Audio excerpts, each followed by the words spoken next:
Start your engine!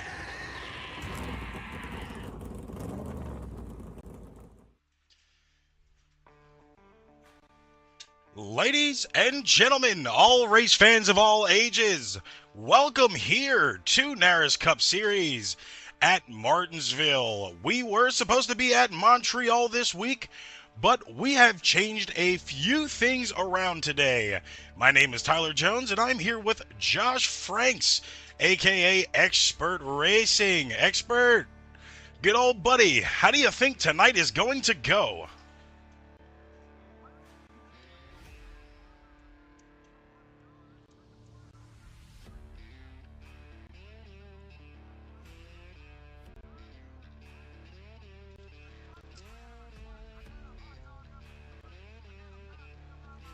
Who?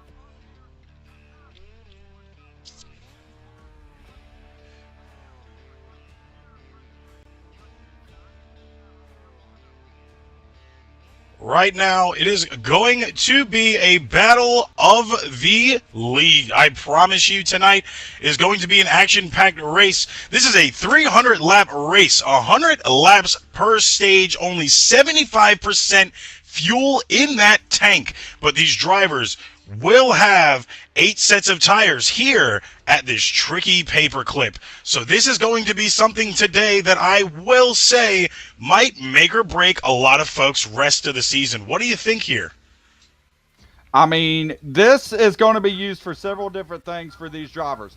Of course, Martinsville, a different type of track than a lot of these guys have experienced. A true short track in its own right is going to be used to basically help these guys kind of gauge for the playoffs. Speaking of the playoffs, this track is also in the playoffs. So it's kind of a precursor, kind of a test for a lot of these guys that are either playoff bound or trying to get in the playoffs to make moves and be able to be a little bit aggressive so they know what they can do later when we come back here in the playoffs, partner. A lot of guys going to be competing at the cut line. We're going to take a look at that later. But when we talk about an action-packed night, you're looking at guys trying to capture a lot of wins. You're looking at guys like Mark Morton, Jordan Parker, Corey Rainey, Lucas Lewis, David Callahan, Caleb Hess, and Dave Stinson all trying to add to their win total. And guys that are already advanced that might be extremely aggressive tonight. Christian Mullen, Joshua Mason, they haven't won this season, but they're locked in on points. Those guys could be extremely aggressive. That pairing from Parker Motorsports, they're going to try to get a win here tonight. That is right. Parker Motorsports is on a vengeance right now, as Parker only has 3 more races, including tonight, to actually make something shake here. He is trying to hawk down David Callahan to take that main title from him, but it is going to possibly be short-lived if he is unable to get the job done. We are going to have to see here, as we are roughly 2 minutes away from beginning our qualifying session.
Absolutely. We are going to have live coverage of this beautiful Martinsville 300 from start to finish. Folks, while they are getting ready for qualifying, this will be your time to get your snacks, drinks, and tuck the little ones into bed, because when this green flag is waved, it is going to be nonstop action on this half-mile track all the way until that checker flag is waved.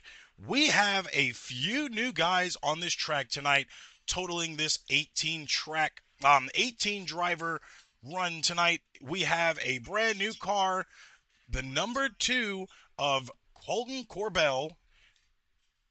He is one of the very few Canadians in here tonight, actually. Him, Josh Mason in that 88, and if I'm not mistaken, that 48 car, which is going to be Rob. The name, unfortunately, was Race Control. Seems like the track officials did not update the name. So if you see Race Control, that is not the person that is actually in the sky dealing with penalties. That is Rob on the track himself, representing that beautiful 48, leading for Parker Motorsports at a part-time car for the next 3 races.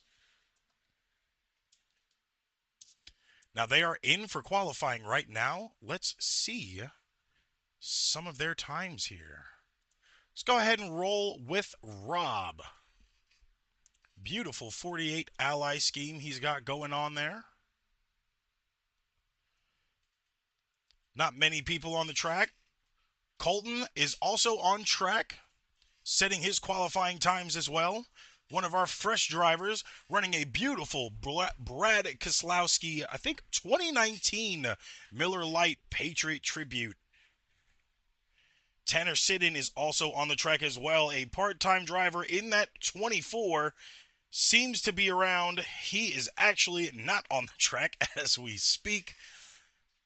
The 55 of Gage Burns is out right now, and you are starting to see these qualifying times hit that tower.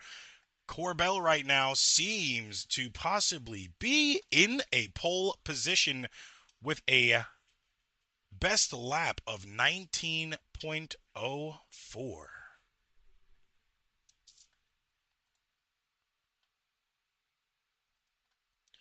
That is going to be the time to beat as it looks right now. Corbell, first race in this series, is already taking pole. This is going to seem like this might be his race to control tonight if he's able to hold it all the way through and through. But you can see on your screen that Matthew Gary in that 97 car is right behind him, not too far off, barely a tenth behind. Behind them right now sits Jordan Parker from Parker Motorsports himself at 19.2. So these times are pretty close as Jordan actually surpasses Gary right there to sit in P2. The car to watch right now is going to be David Callahan when he gets on the track, because that is the fight we are going to be watching here tonight as Parker tries to slowly edge off that points differential to Callahan himself. It is going to be a fight of the season, to be honest with you. More and more drivers are getting their times in here. Still waiting to see if Callahan touches that track right now. He knows there's still a few minutes left. We're only 3 minutes into qualifying, roughly about 2 minutes left. He might be wanting to pay attention to that board and see who sets a time in front of him before he actually goes out there. So that could actually be a smart move on Callahan's behalf. Then again, this is a half-mile track. There's going to be a lot of cautions tonight, so Callahan probably isn't too worried about a starting position. It doesn't matter about your start. It only matters about your finish. Now, of course, starting position does get you a good spot when it comes down to your pit stall. But other than that pit stall opportunity, it is going to really not control the race. As we have Mark Morton on the track right now, almost into his second lap of qualifying, sitting in P2 right now. Pretty comfortable from David Callahan Racing. Finally see one of them break that top 3 qualifying time with that beautiful neon green Bass Pro Shops, Cabela's, and the tracker sponsor there. Beautiful car. Definitely can see him coming a mile away. And speaking of Mark Morton, this is a man that finally got that fourth win the other night to get him the three-way tie for the all-time wins list in this league, NARAS Cup Series. He is now tied third next to Owen, trying to get this fourth tonight. Will it be able to happen, or will we see a possibility of someone like Lucas Lewis taking that away from him once again, like he did just 2 weeks ago? Seems like most of the guys have qualified. Qualifying is officially over. That means Thomas Adams, David Callahan, Carden Henson, and Caleb Hess will not be qualifying this time. So that means they will be starting in the rear of the field, waiting around until a possible opportunity comes for them to take advantage and get that lead. But we're going to have to watch that closely as that develops. Keep an eye on David. He is a mover. He knows how to make his runs and when to make his runs. So that is going to be something we're going to have to keep a close eye on right now as the track settles down and everybody gets into their seats. These drivers have moved into their meeting for tonight.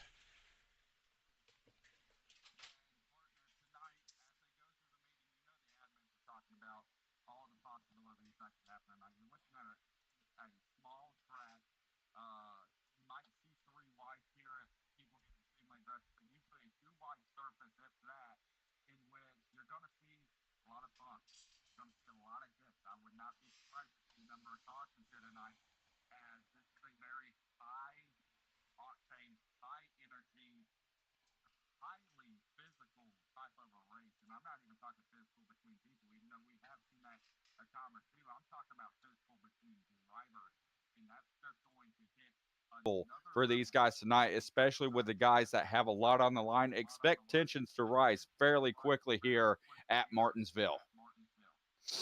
And that is correct. Tensions are going to be at their utmost highest. These corners are very sharp, and you do not really want to overrun them too much. It is going to be a problem there with this traffic when everybody gets kind of, I would say, spread out just a little bit. There's not going to be so much spreading out here. You're going to be able to stay on somebody's bumper pretty easily as long as they don't overdrive that corner. Now, what's really going to matter is this tire wear. It is a short track. The tires are going to burn a little bit faster than they would have last week or at Daytona or just a regular restrictor plate in general. So that is going to be something we're going to have to watch, because throughout the week, drivers were slightly noting that the car was easy to spin. Now, of course, that kind of comes down to your driving. Are you dumping your throttle a little bit too hard? Are you getting a bad apex on your turn, which is then kind of pushing you into that situation? Or was it just error behind the wheel itself? That is going to be a story that we're going to have to keep a close eye on and kind of see as it develops the more this race goes on. Yeah, and it's going to be interesting to see how these guys are able to manage that. A lot of strategy, a lot of talks going into the night. And one of the biggest storylines, you kind of mentioned it, and I kind of hinted at it as well, is the switch from Montreal to Martinsville. It was a talk that was talked about with admins the entire time throughout the week. It was questioned between the drivers on what was going to happen. Um, and it's going to be interesting, to tell you the least, about how are these guys going to be able to uh how are these guys going to be able to manage that going into tonight, the switch up of the tracks, and the limited practice time. How are these guys going to be able to use that, or will it be a disadvantage? Will it be an advantage to some? It's going to be interesting to see how that played out. Yeah, that is really going to be, like you said, either a possible disadvantage for some, could be a benefit for others, but that is something that you're going to have to slowly keep an eye on. I'm just really wondering what a lot of these driver strategies are. With talking to a few of these drivers last week and throughout the week itself, a lot of the guys were pretty confident on being able to successfully show out this week and kind of put on for what they have been the rest of the season. Now, don't get me wrong, not everything goes their way. And right now, as you see on your screen, that is our cutoff line. See if I can try to get the guys in there to pull it back up. There it is. That is our cutoff line right now. Going into this race, Thomas Adams and Christopher Franz are sitting at 15 and 16. These are going to be the battles to watch tonight. It's going to be Brendan Carroll, Thaddeus Friel, Max Wiesner, and Aaron Ramon, which I do not believe we have two of those guys on the track today. Aaron Ramon is not here. I think he is taking one of his provisionals. Wiesner is also not here. I feel like he took one of his provisionals as well. Thaddeus Friel, another driver who is not showing up right now. And then Brandon Carroll, of course.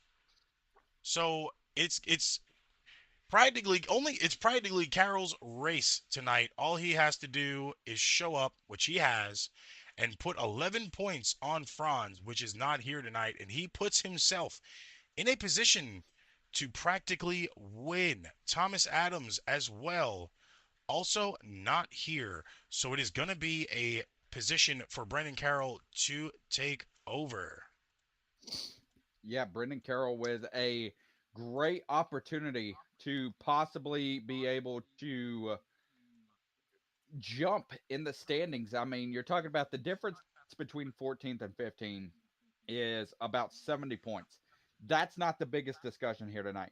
Carroll being the discussion at the cut line, minus 11. None of these other guys on the board are here tonight. They're taking provisionals. They're not going to be here. Brendan Carroll has the opportunity to jump 16 and possibly jump to 15th depending on the outcome of tonight's race. And for him, that really is the ticket right now, is to pop himself into that position and kind of take over everybody that's there. Now, that gives him a better shot going into Kentucky and Daytona for our season finale. Those drivers will only have 2 races to catch up to him at that point in time, and depending on how much damage he does on that track tonight and where he finishes, it's only going to add more points onto that total. So Brendan can really kind of go in this race tonight and solidify himself a little bit more comfortably going into next week, to where he actually doesn't have to worry about either a top 10 or a top 5 spot. He just has to finish in front of those guys to be able to surpass them and get to where he needs to be. Yeah, now that, like you mentioned, with the next 2 races after this being the last 2 of the regular season, it's really going to put a hurt on Adams and Franz to be able to make moves to get back in, depending on who all gets kicked out. Franz is possibly in the worst position here tonight. So, Kentucky and Daytona, it's certainly being a wild card. It's going to be interesting to see what happens close to that cut line as we get to that final race, because it's really going to heat up how that final run happens. Absolutely. That final run is really going to be the deciding factor of this entire race. Like I said earlier, we had a few guys that did not qualify. So that's going to make a difference. Now, that doesn't affect their finishing position, because we still have 300 laps to go. Each stage will be 100. These guys have 8 sets of tires.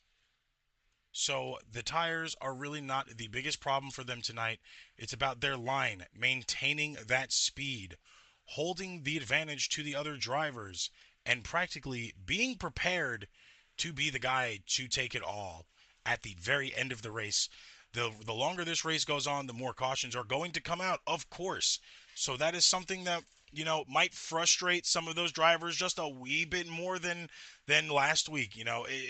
It's always that factor of how can you control your tempers under that car while being in that car, and how you can actually pull through 100% to make sure you benefit from that. These drivers are roughly done with their meeting right now. Want to go through these grids right now. Slowly but surely they should be coming out. grid will be up on your screen soon for us to go through. But right now, looks like we have the 18 cars on the field for tonight. Like we stated, we were originally planning on being at Montreal. That plan was changed pretty early on into the week after the flag last week due to a low attendance rating. So we had replaced Martinsville as the third to last race of the regular season. And to me personally, Josh, I feel like it benefited us a little bit by going to Martinsville. I feel like some of these guys have had a little bit of an easier season leading up to this point, and I feel like Martinsville is kind of that the fork in the road for some of them. It's going to be either make or break for a lot of the drivers, or based off of skill level, and of course, the surprise of the track being thrown to Martinsville. Yes, they did have time to kind of to practice not as a team but as separate in multiple sessions throughout the week. But I feel like that is definitely a very needed race. Of course, a road course on the track. I mean, a road course on the schedule wouldn't be so bad at this point in time in the season. The next road course we will have is Watkins Glen in the playoffs, but I feel like Martinsville is really a good race to kind of finish out at the end of the season. Yeah, and like you said, it's a fork in the road.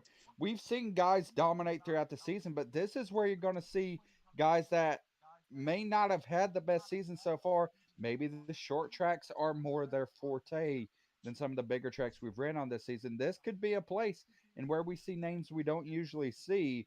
But right now, cars back out there on the track, taking a few warm up laps around after the drivers' meeting. So the question is, which one of these drivers will have the possibility of taking home a grandfather clock and taking the checkered flag here at Martinsville this evening, partner? We're a few short moments away from finding that out. Absolutely, we are literally just moments away right now as these guys warm up those tires, try to get that line comfortable. One last time, I want to check in on our pole sitter, brand new name to this league, the number 2 car of Colton Corbell. Good friend to both of us, man. I Yep. was actually pretty. I really can't say I wasn't surprised that he came out and showed these guys that he means business and set a great time. I mean, he was only one of the 3 throughout the week that actually was in the 18s. Unfortunately, he wasn't able to hit that time tonight to put his qualifying time down, but he is showing that he is one of the more of one of the faster drivers in this field tonight. And for this to be his first race can really kind of show these guys what's going to happen next season when he's here for a full length season. And you know what? How about, here's going to be my question. We talked about part time to full time. Well, why don't we go knocking on the door for him real quick, see how he's doing right now while he's in warm ups. Hey, Corbell, we see you doing laps around track here in warm up, man. It's Expert and Tyler up in the booth. You got a What? copy? I got a copy, boys. What's going on? Well, man, you're doing a great job right now. First race, and you're already sitting P1 on the pole there, partner. How does the Yes, car sir. feel? And tell us what you expect so far after practice for Martinsville tonight. The car's feeling pretty good. A little tight on exits of 2 and a little loose on exit of 4, but that was to be expected for tonight's race. Uh, Tonight, during practice, everyone seemed to be running pretty well. I'm expecting a nice close battle with hopefully minimal cautions to really extend out these fuel runs. Well, I mean, Now, we talked. Oh, sorry, go ahead, Tyler. Now, I did want to ask him something. With this being your first race in this series, do you feel like you kind of had to set the tone of where you're gonna be to return for season 3? Yeah, I definitely do. All these guys, they're seeing a new name. They're thinking maybe they can push me around a bit, but I'm here to show that I can be a force to be reckoned with and run fast throughout the seasons. Oh, I love the attitude, Tyler. I love it. I love that little feisty fight back. You know me. But no, definitely, Corbell, we're happy to see you. We're hoping that you have a great race here tonight. And one last question. I had to take a red eye flight from Montreal all the way here to Martinsville. That's your home track, and I was the last minute information. When did you get the flight in? Because you seem to be faster than everybody. No red eye, no tiredness, no nothing. Oh, you know, I flew in last night just like everyone else. Oh, Jesus Christ. Tyler's already given me last minute information. I already know. But we're going to send you back to your team chat there, buddy. You have a great, All right, great, thank you, great boys. Hopefully we're talking to you later. Yes, sir. Hopefully, I see you guys in Victory Lane. Right there, that was Mr. Colton Corbell, pole sitter for tonight in that number 2 machine. And Tyler, I'm still disappointed about that plane ticket.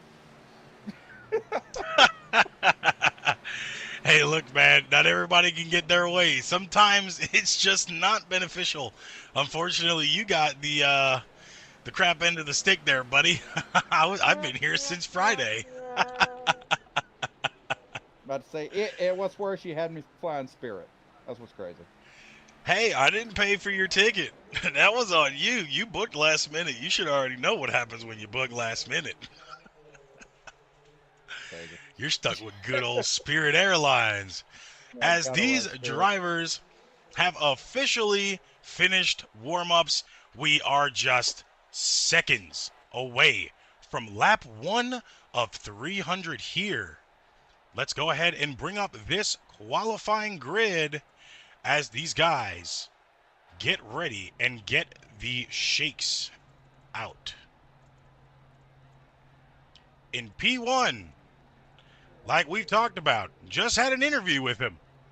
That is the brand new driver for RFD, sitting in the number 2 car of Colton Corbell. In P2, that number 8 car, we've seen him 3 times this season be able to claim victory. Will he get 4th and break that all-time record here tonight? That is Mark Morton.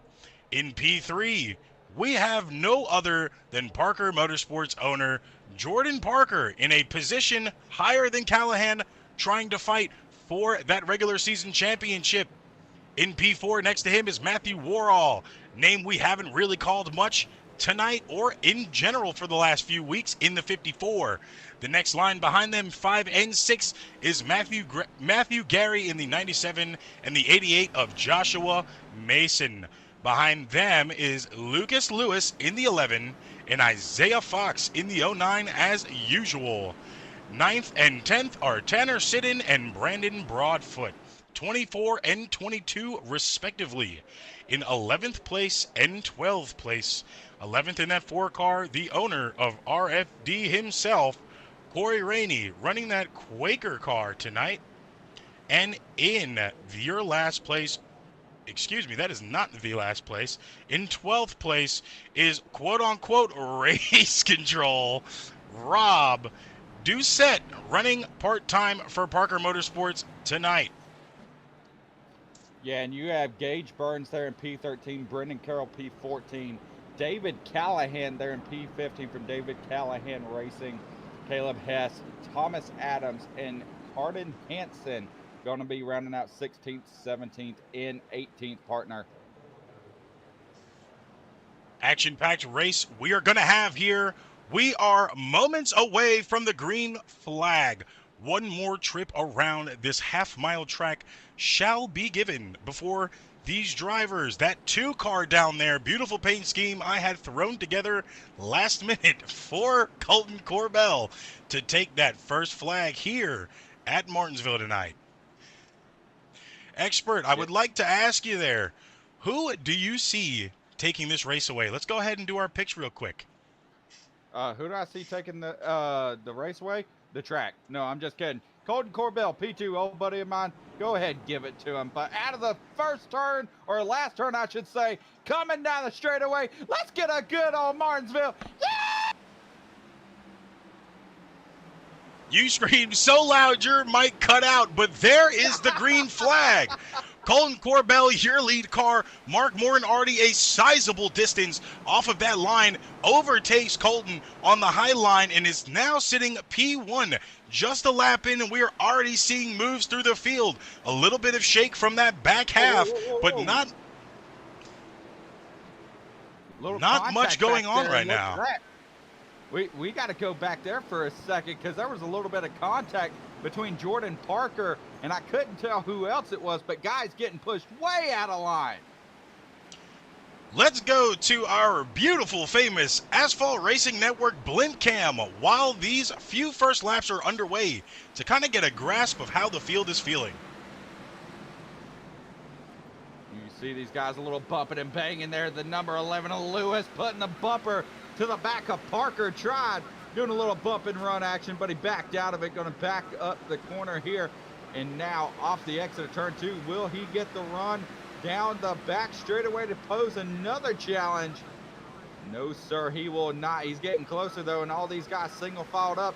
It's going to be a matter of time and speed. Oh, right there, Lewis getting a little loosey-goosey out of the turn. And Jordan Parker looking to take advantage. He pulls away to now a 3-car length gap down the back straightaway. Absolutely, and that's what Parker needs, but he needs to be careful not to be a little aggressive early on.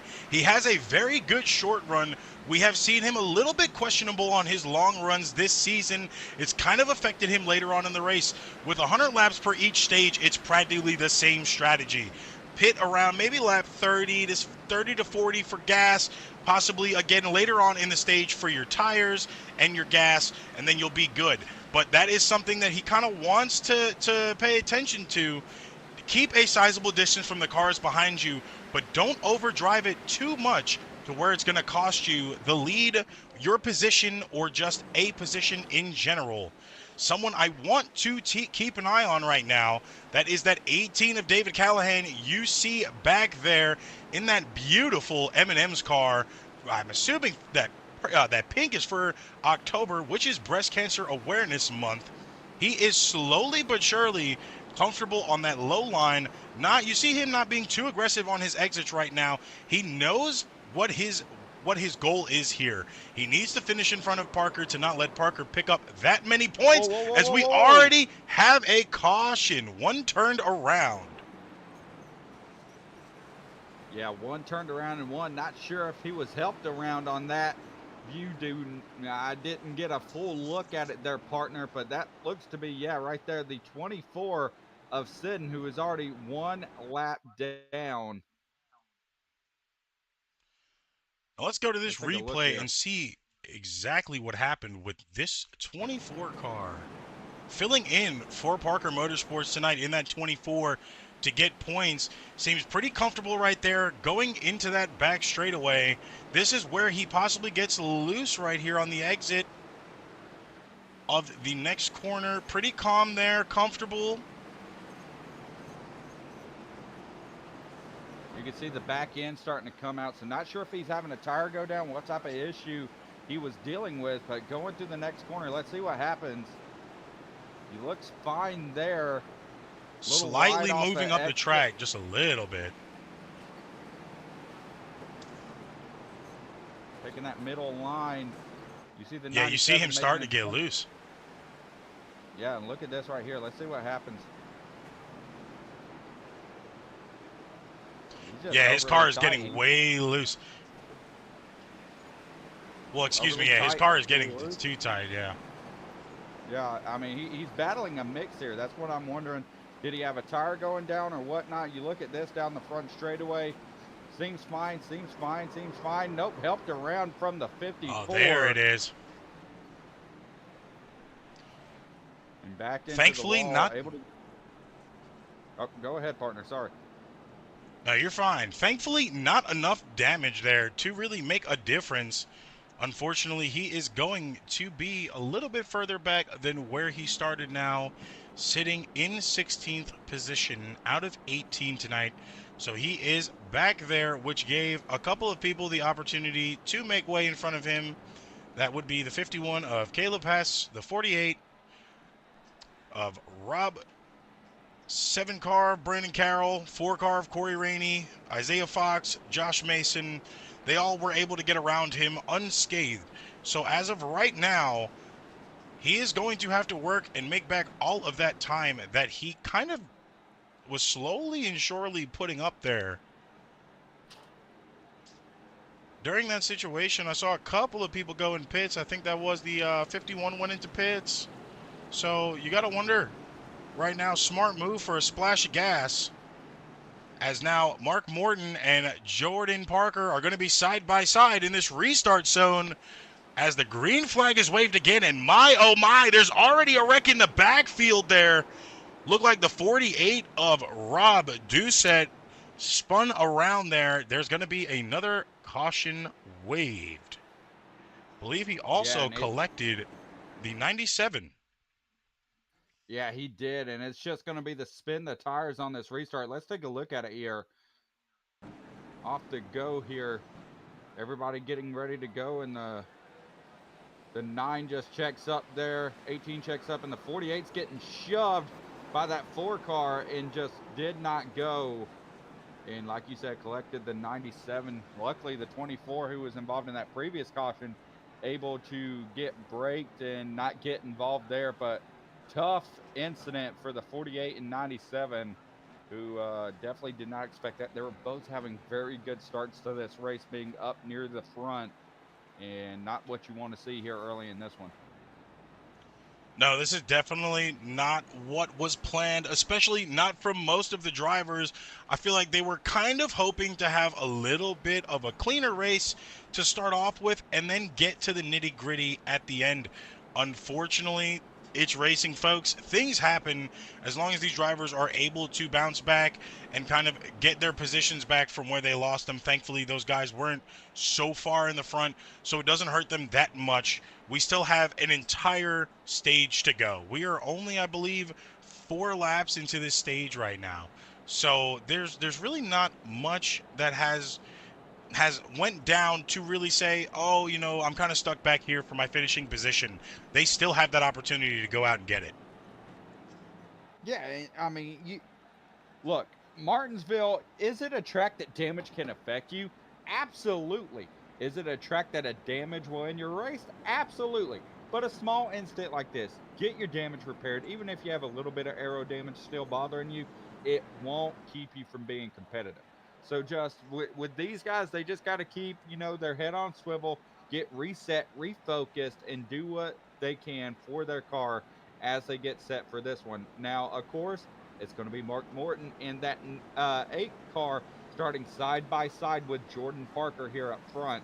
And then you got Colton Corbell there in P3, the 18 of David Callahan there as well. And this is going to be a very, very interesting restart, because you got 2 David Callahan racing guys up there and then 2 guys that are completely opposite. So how will the teammates affect each other here on this restart?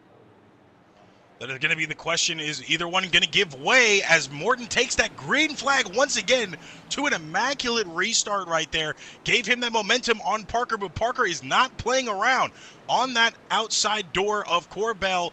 Corbell has that way in right there, takes it from Parker, and is still sitting P2. Jordan Parker P3 with his competition of David Callahan not too far behind. And right behind David Callahan is Lucas Lewis and Corey Rainey. So right now, there's only 2 David Callahan racing cars in this top 3, possibly at this time. Looks like David can't get back in there. He had to kind of give up room a little bit. Was able to nudge back in. That 4 car looked like he was gunning right there to try to get that position, let up just a little bit to give back room. Morton still comfortably sitting in the lead right now, has led a decent amount of laps for this race. Callahan has a sizable distance behind them, as you can see on your screen from that bumper cam. A little bit loose right there, had to wiggle it back in as he hits the wall, almost pulled the Hail Melon, but those are not allowed right now. This is the back bumper of Mark Morton. Looking on to Colton Corbell behind him, and Jordan Lucas not too far behind, as Morton tries to go for an all-time record here tonight. 4 wins in a single season to crown himself the all-time most single-season winners. And right now, partner, what I want to be able to show our fans from home, and not going to be able to do it just yet, another caution flag flies here at the paperclip. Always when I'm trying it. I believe that was Matthew Worrell in that 54 car. Let's go to the replay and take a look as to what happened here. See that 54 car pretty comfortable on that bottom line right there. Must have got a little bit help to spin from that 65 behind him, and does. Yeah, that might be that 54's race right there. He went head on with that wall. You could hear that engine blew up on him. Let's take another look at that. Do it in slow-mo. Yeah, that was not good. Hit the bong sound on that one because, I mean, that was more than just some help. That 55, I don't know if it was brake issues or what, but just got full on into the corner, into that 54's back bumper, and talk about an impact.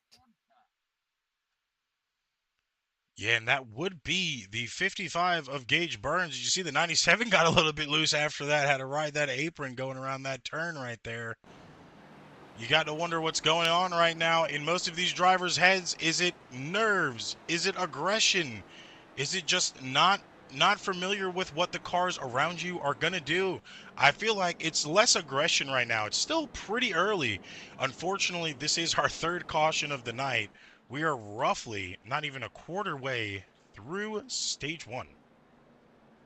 Yeah, and the main idea for these guys right now as these caution lips tick by is, you know, they got to get more comfortable with these cars under green flag conditions, and that's not what we're seeing. As far as these guys, they are battling it out, trying their best to do what they can in these green flag positions. They can't really get the grip of the cars that they need to, obviously causing some early mistakes leading to these cautions. And now back and forth, these guys really trying to push, really trying to get the position they need. It's just overexcitement. It's overbuilding and trying to get the best position you can. But Tyler, these drivers, they got to realize here, they got 200 plus laps to go. You can't win it on lap 12. I mean, it's something that these guys, the over-aggression, they're going to have to turn down the fire a little bit because it's getting a little too heated too early. That is right. And for the third time tonight, we are back under green as there's already a little bit of bumping and grinding back there from the 11. Woo! About to say, oh, contact! Jordan Parker and Colton Corbell get together, and that is going to pull out another caution. That number 2 machine, he's able to get it fired back up and back around, but not sure if that was just a misclear or what happened there. We knew it was getting aggressive pretty early on, and these guys were battling back and forth for a little while, but not sure. Let's take a look here. Right there, Jordan Parker got contact with the wall and came down, it looked like, and just found the right rear of Colton Corbell. Let's take a look at the helmet cam of the 9 car. He had to have been fighting that wheel out of 2. Let's take a look.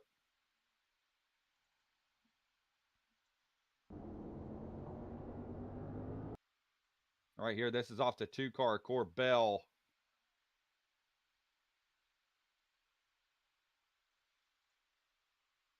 And here's the 9 car. Yeah, just contact from the 9 car to the 2. Not sure if the 9 car was just trying to save it and it caused it or what happened there. But definitely not what you're wanting to see between these 2 drivers this early in the race. 2 top contenders. But if you're Mark Morton, that's probably the best thing you could have seen out of your rearview mirror. Yeah, it seems like Corbell kind of came up just a little bit too much, was unaware that Parker was already up, assuming that 3rd line there, 4th line, depending on how you want to call it, because there is a little bit more room down there in them back straights to go 4 wide. But it seems like he was just a little unaware of the room that was kind of around him. And, you know, as a new person in this league, that's something you've got to kind of be aware of, is who's around you at all times, especially on a short track. Things are going to change drastically. You're going to have people that are going to get that draft, go to clean air. There's not much draft here, but it is a little bit of enough to make a difference. So you got to wonder, is this going to be a reoccurring instance throughout the rest of this race of people just kind of washing others out because of not paying attention to their surroundings? Well, we're going to find out here through the last two turns, turns 3 and 4. Lewis, Morton, side by side, out of turn number 4, coming to the green flag here at Martinsville. Green flag back in the air, and Mark Morton looking to dive it into turn 1. But Lewis got to slam the brakes and cut off. Jordan Parker taking the spot and saying adios, my friend. Looking to make a move here for the lead in turn 3. Will he do it? He's there, nose to the inside of Morton. Who gets the run out of the corner? Mark Morton, able to save the lead. He is going to lead lap 1 off of this restart. And Morton has been dialed in so far right now as that leader. He has led roughly 34 laps. So practically almost this entire run right now. Corbell had qualified in first. Mark took that within the first turn and has dominated at least a quarter of this race so far. Will it continue as that 11 who took that win away from him 2 weeks ago is starting to dive on that inside there? Barely had room there. Morton was able to put it in front of him to give him just a little bit of a block, but it's not going to be enough as the 11 gets a little bit closer to that inside quarter panel, which is now going to leave Mark Morton side by side. Out of the draft is Lucas Lewis, but he has that advantage on his entry. So now you've got to watch Jordan Parker. Jordan Parker right now. And another caution. Another caution from the back of the pack. There's a lot of cars involved here. Let's go ahead and switch over to this blimp and get ready to watch this replay. I was about to say that did not look good. Here we go. Down the back straightaway. 55 of Gage Burns was the first one to spin here. The 97 again. And drove through him. Oh, and that was that. I'm not sure if we got some beef already. Colton Corbell caught up in another incident. 55 of Gage Burns, the 97 involved as well. So is the 24. A lot of cars involved in that one, and I think, yeah, there might be some beefing going on. Yeah, Gage Burns, Matthew Gary, Colton Corbell, and Tanner Sidden were all involved in that wreck. A few names that have already been involved in previous wrecks, as the night has already shown us. Only lap 34 of 100 for this stage. 100 laps per stage, 300 in total for the Napa Auto Parts 300. Most cars going down pit road right now. Brendan Carroll, Matthew Gary, Gage Burns, and Matthew Worrall. Few names we just called into pit road have been involved in those cautions. You've got to wonder how much damage is really on those cars. We already have Carden Hansen out for the night and Thomas Adams out for the night as well. They did not even start on the track tonight nor put a lap down. You've got to wonder, with the driving we're seeing here, how many others are going to be able to add their name to that out list, unfortunately, tonight. Well, right now it seems like we've kept the field. Otherwise, these guys doubling up. Morton and Lewis going to take the inside line. Rainey, for the first time we've seen him this far up front, he will start on the front row as well as these guys restack them. Something to note, Colton Corbell, involved in that incident, stayed out. How will that car drive with the effect of nose damage from that incident? But here off of turn 4, green flag back in the air at Martinsville.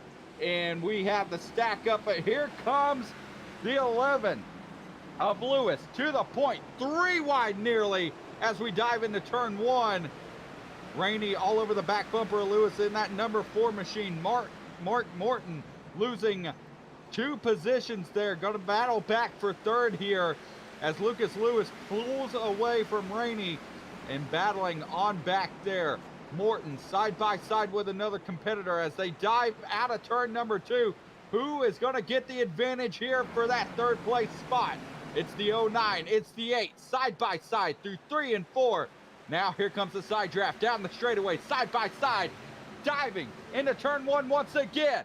Nobody wanting to give an edge. It is complete pandemonium here at Martinsville. Isaiah Fox, Mark Morton, still side by side, and I cannot say it enough. I sound like a broken record. Here comes Fox battling back on the outside, and neither of these guys looking to give up. Everybody wanting that top 3 spot as Lewis and Rainey look to pull away to their advantage. Morton, Fox, side by side, still battling. It's a heavyweight bout here at Martinsville as Parker, Sidden, Callahan, and the rest of the field look on. Wreck in front of him. Rainey spins off the final turn. Man, and that's unfortunate right now for RFD. It seems like when those drivers are able to get in that top 4 position, something unfortunately messes up, and it gets taken from them pretty easy. I kind of want to go back here and see exactly what happened with Rainey that caused him to get loose. So pretty clean entry there. Kind of looks like he pulled that wheel a little bit too much. He might have not liked that exit. And yeah, it's going to be a solo spin, unfortunately. He just probably dove into that throttle just a little bit too much there, but had the courtesy to wait for the drivers to pass before he tried to fix his car. And excuse me, he's not in a Quaker. He's in a Subway car. That is something you don't see often. That is a good-looking car there.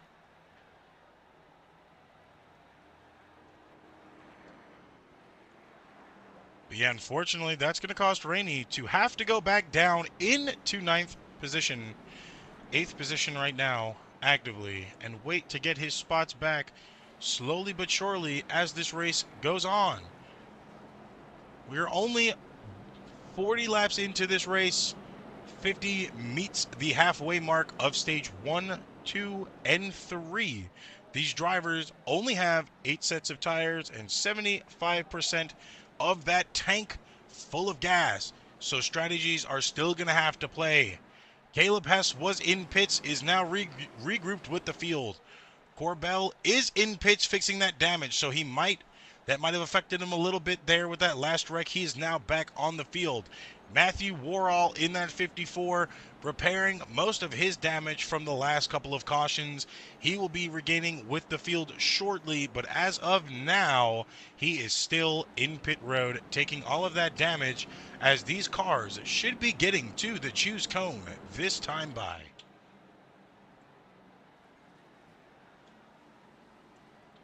And look right now, patience is a virtue, I would say, for who is sitting in second place.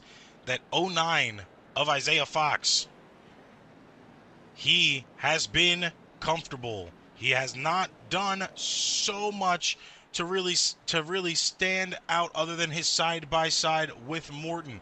He has had some great races this season, but probably not as many as he would have liked. To see him sitting in that front row right now is a good thing, because this might be a race for him tonight if he's able to hold it.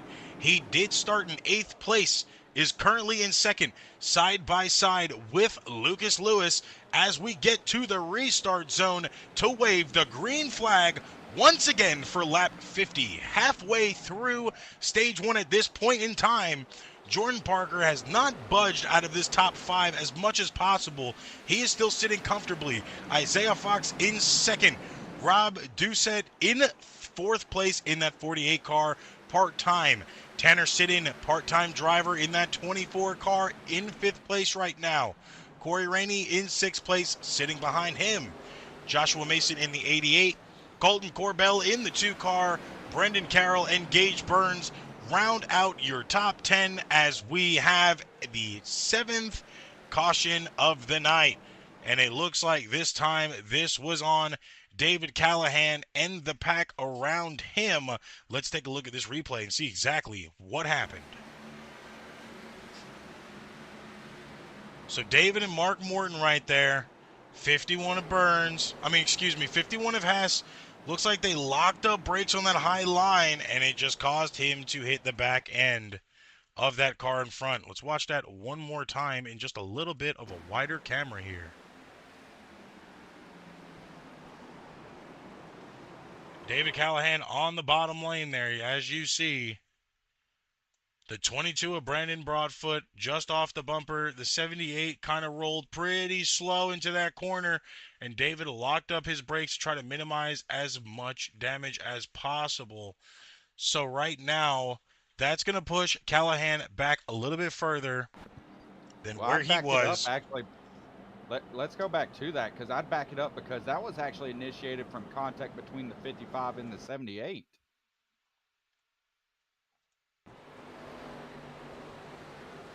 In front. That was directly to it. Yep.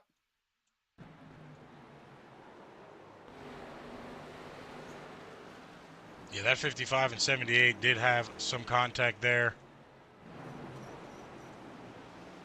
Try to view it one more time.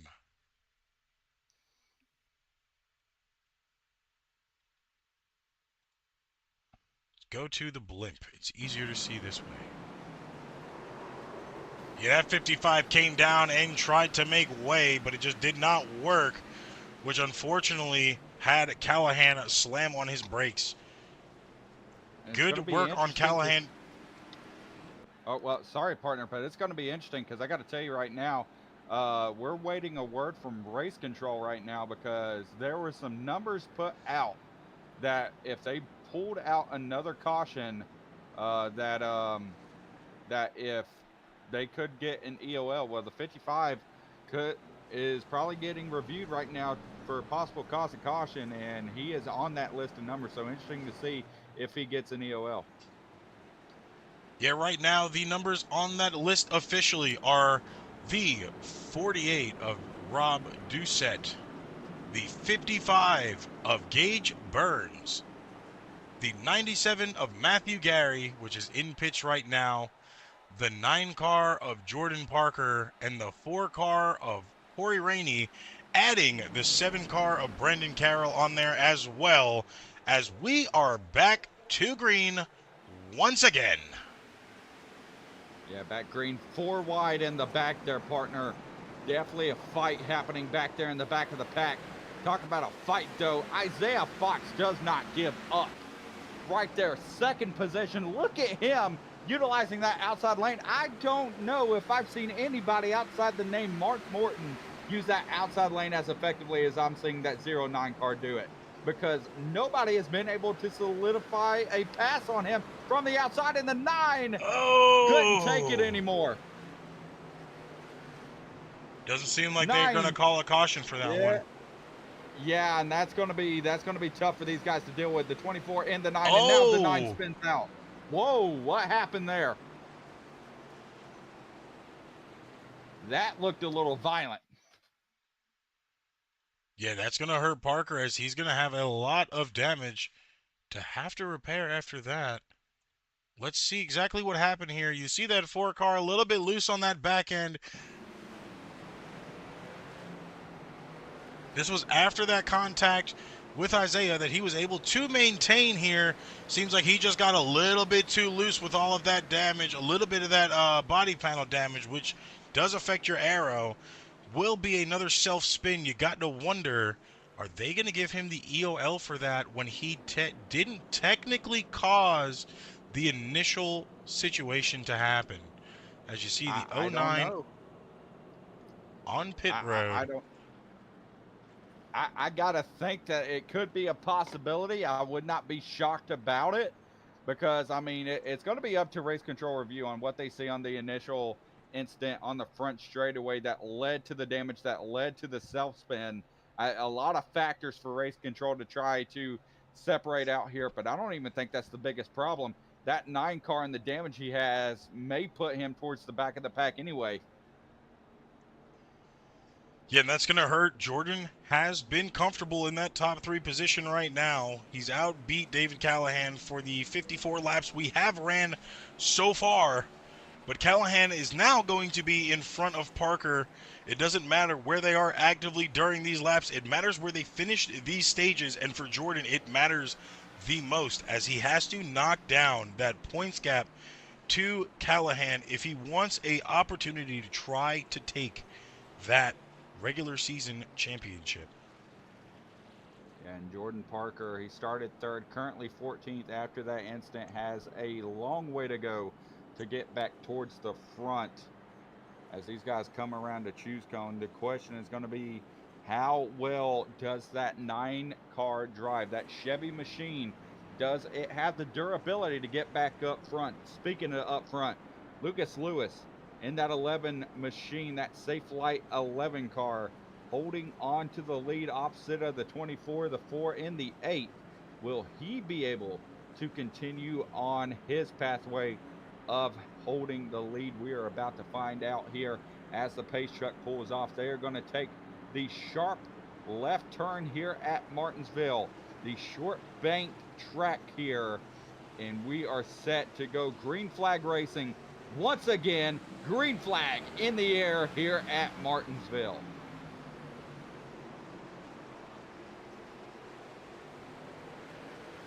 See some of those cars back there. They're trying to mind their gaps. Slowly but surely on those throttles there. Lewis is doing his best right now to keep that lead. And you got the 4, the 24 all stacking up. They are single file now behind them. The 11 of Lucas Lewis still holding on to a 2-car length gap over Corey Rainey, who is going to try to push through. Remember, Rainey was up here in a battle before a self-spin earlier, worked his way back to second, and now posing a challenge to Lewis once again. The 24 car also trying to pose a threat up here as well. And a lot of battles going on throughout the field, and especially in this top 5. Look at this from top the 5. ARN. Top 5 is certainly not as aggressive as we've seen them on the last few restarts. And that is a good thing, as you see that drone shot right there go by, that static drone shot. These cars are pretty filed out right now. This is that single file spread out that I was talking about. Of course, they're not going to get so spread out to where lap traffic is going to be a thing early on if we can't keep these green flags going. Officially on lap 67, going to lap 68 here. Still some runs to get, still possible yellow flags to be waved. But as of right now, Lucas Lewis and Corey Rainey are going to be battling it out slowly but surely as these laps keep going on. But you've got to pay attention to who's in that rearview mirror of them. That would be the 8 car of Mark Morton.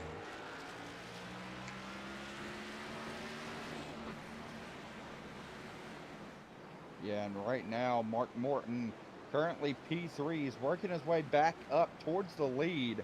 Had the lead earlier in the evening, but now having to fight his way through traffic to get back up there and recapture it from the guy that took it from him. You got Lewis, you got Rainey, though, battling it out. They've been pretty even, but Morton coming up through the field, and this is the guy, once he finds his line, once he knows where he wants to run, he's a difficult man to stop, and he is bridging that gap fairly quickly. Yeah, you just saw the gap in front. Now look at the gap behind. He is pretty comfortable right there, racked up with those other top 2 cars. So we got a little bit of side-by-side fighting in the back behind them, but not much to make a difference for them. Let's go through the field and kind of see where we have some... Oh, Morton with a self-spin! And the track is starting to get a little bit more loose here. The further and further we get through stage 1. Go to the replay and watch what possibly led Morton to that self-spin on his head cam.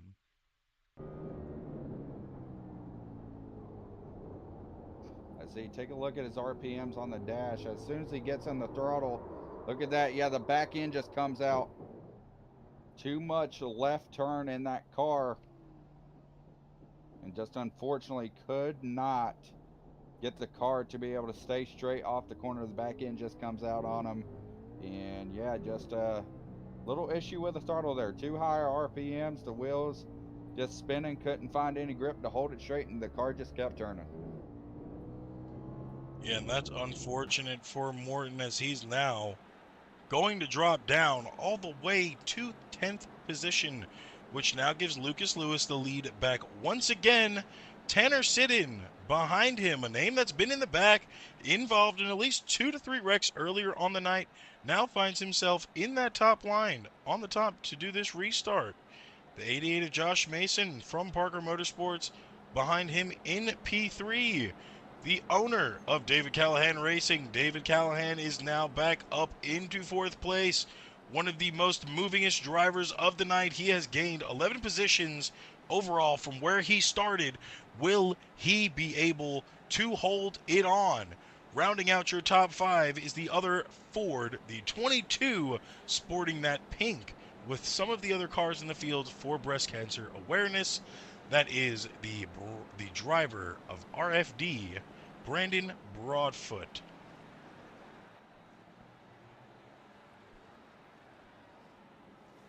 Yeah, and Brandon Broadfoot, he's one of the guys that we talked about before the race, actually. He could lock himself in via points tonight. Absolutely. While they are pacing, let's go ahead and throw that up for anybody that has just tuned in to the broadcast. This is our cutoff line right now going into this race. Thomas Adams and Christopher Frantz are sitting 15th and 16th. Thomas Adams did not start his race tonight, but possibly took a provisional if he has it. So that is going to give him an opportunity to still gain points. Right now, your biggest leader to watch is Brandon Carroll, as he is only 11 out from making his way into the playoffs with only 2 more races to go.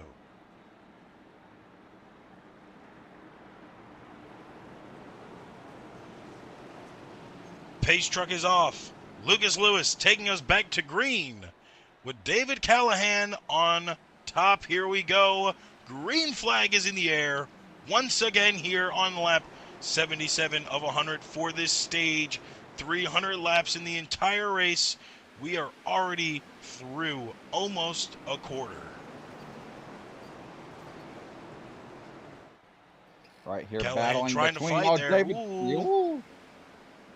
Little loose there. Wee bit scary there for Callahan.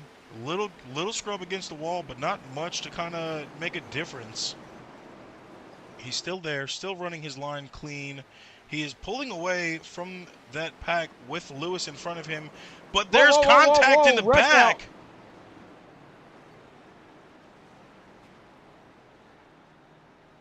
24 gets spun there. He got spun. It was contact, but between him and that 09 machine. Not sure what happened here. Let's take a look.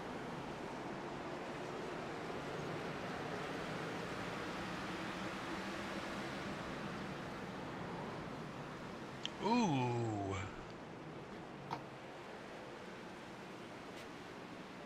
Not too pretty of a spin there.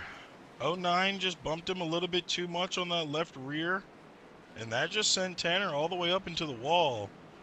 Tanner is and was somebody who was locked into the playoffs, but he went part-time, so unfortunately he is not in our playoffs anymore, but is still running part-time in that 24 right now, trying to get that 24 points for Parker Motorsports. Yeah, and talk about things that are happening right now on track. Race Control just issued penalty announcement.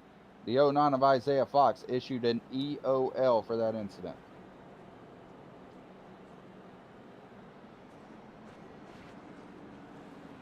Yeah, I feel like that was kind of deserving. He's had a couple of incidences that were caused by him so far in this race. He did spin the 9 out of Parker. Didn't really lead the immediate spin of Parker, but he did start what led to Parker spinning out there. So most of these guys on this list kind of got to be careful and be a little bit more cautious. We've seen the 4 of Rain, he kind of backed down a little bit since he was put on that list. We saw the 9 of Jordan Parker kind of get a little bit more settled in, especially after that. Matthew Gary was one on the list. He is officially out of this race for the night, excuse me. He will follow Carden Hansen and Thomas Adams as well. So now we have officially one driver possibly out based off of damage for the night.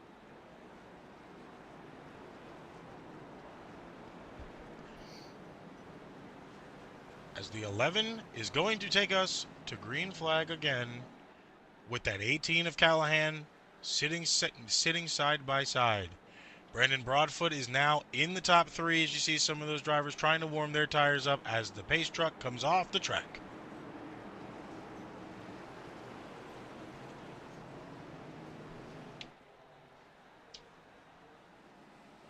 Green flag back in the air here at Martinsville. Lewis maintaining the lead as he tries to hold on here. David Callahan trying to power around the outside, did not have the momentum to do so.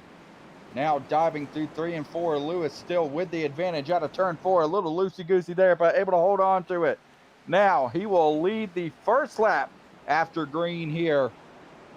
85 of 300 laps, coming close to the end of stage number 1 here. As he dives it down now once again throughout the turns. Who is going to be able to take advantage as you have David Callahan racing 2 and 3 behind him. And David Callahan with a moment there, you saw that, partner, a little back and forth, and that lost a lot of momentum and a lot of distance for that 18. Terrible handling in that M&M's machine right now.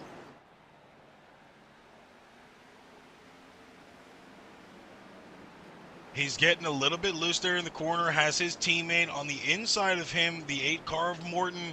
Callahan going to lean back. Corbell barely gave him room there. He was able to manage just to get in. Probably had to hit his brakes a little bit. That 2 cars got to be a little bit weary of that. He might be on the list for race control on something to keep an eye on. He has been running a good race so far. Started in P1, qualified for pole, but has kind of had to make his way back. Comfortably sitting in P4 right now, but he's got to watch that exit. He's a little bit close to that wall when it comes to somebody else being next to him on his outside. Right here, Morton worked his way back up to P2. I'm going to pay attention to this a little bit because he is starting to run down the 11 of Lewis. This was a battle that we saw earlier, a good side-by-side battle for a few laps here that allowed Lewis to take the lead. Now Morton back with a vengeance. He's coming to fight. Coming to 10 laps to go in the stage, partner. Who will take the advantage here? We're about to find out. Morton all over the back bumper here. Had a moment. Callahan spinning around in the back, and the 11th caution of the evening is out here. As David Callahan with a self-spin. Let's see what happened here. Or it might not have been a self-spin. Let's take a look.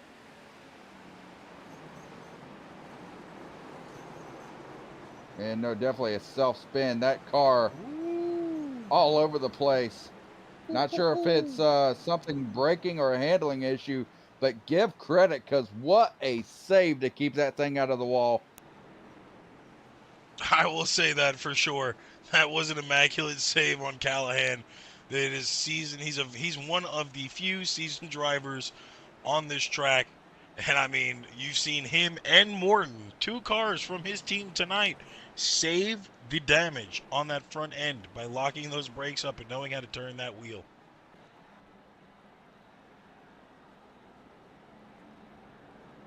David Callahan there rejoining with the field in P11 now. Going to have to start all over again. Tanner Siddon, Brandon Broadfoot, Isaiah Fox, and Brendan Carroll, along with Matthew Worrell, are all in pits this time for the 11th caution.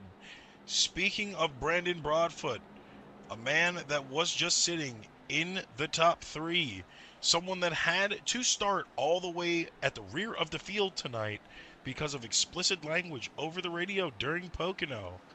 It's kind of unfortunate there that he had to go into pits because he was sitting in a good position but it also might be smart because now that he's fueled up where we are at in this stage, he might have enough to make it all the way to the end. You're exactly right, and it's going to be a question of if he does or not. But this is your friendly reminder to all the drivers out there. Don't make us use the button too many times or else you're going to be getting that penalty too. That is correct now. As the field is starting to group back up, you see two of the possible Canadian takeovers in NARAS. We have 3 Canadians taking over the field tonight. 2 of them are sitting in the top 3. One of them being the 2 car of Colton Corbell, which had a little bit of, I would say, unluck. He's been a little bit unlucky this first stage. Finally made his way back up into 3rd place. Started as your pole sitter. Joshua Mason behind him, and the 48 of Rob Doucette as well, trying to make his way back up in the top.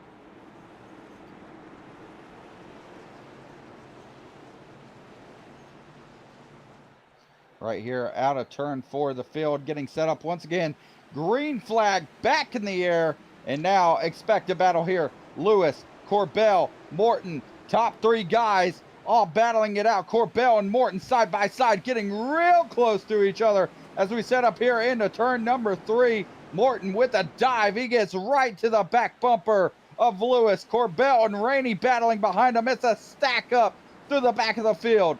Who's going to be able to get the run here out of turn number 2? Morton gives him a shove, but it does absolutely nothing. Diving into turn number 3, will he give another bumper? Getting close enough to do so, he gives some space. Top 3 all over each other. Morton looking for the dive potentially. Does he get there? No.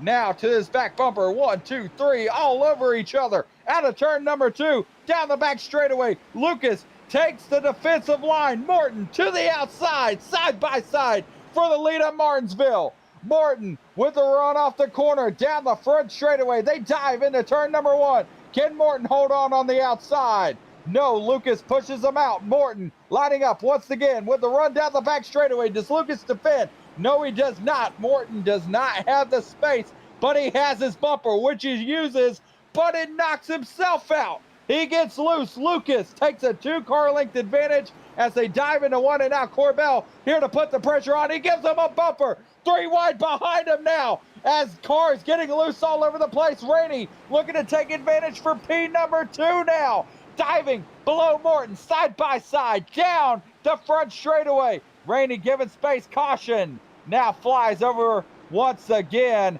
and I believe that is the stage end here with the 12th caution of tonight. Talk about a battle, seeing Lucas Lewis being your stage 1 winner.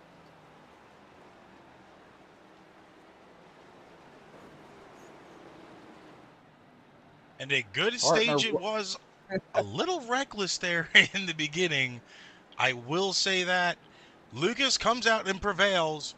In stage 1 here, as you're going to see him go down pit road, this time by, as most of the rest of the field will be following him as well.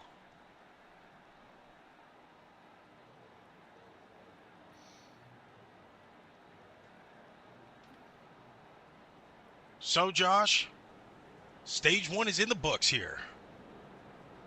Yeah, stage 1 in the books. 200 more laps to go.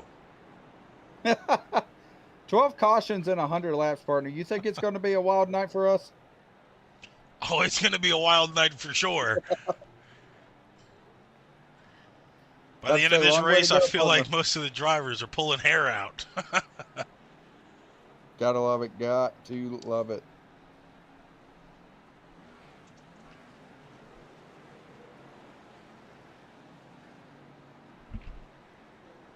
And I see a few cars there. As we followed our stage 1 winner into pits, a few cars there that pitted earlier have stayed out.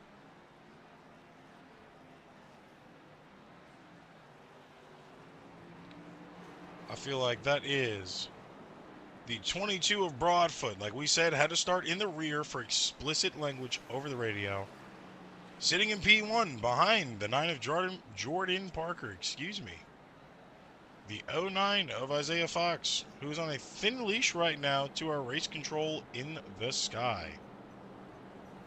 Corey Rainey, behind him, owner of RFD, back into the top 5 here. Mark Morton, racer for David Callahan Racing, able to take the win last week to tie himself for three-way tie overall. Most wins in a single season. Goes for the 4th win here tonight, possibly to break this season record. Joshua Mason out behind him with Caleb Hess as well. As the pace truck is off the field to restart the race here for the first lap in stage 2. Brandon Broadfoot going to take this green flag this time by for the start of stage 2 here. Jordan is going to be able to edge in front of him, but not be able to hold it on that exit. They're going to be side-by-side racing here for the lead as they're going to pull away from that back gap. Parker's going to get that edge over Broadfoot just barely, but not enough to dive down. He's going to have to stay high there as the two spins again. Whoa.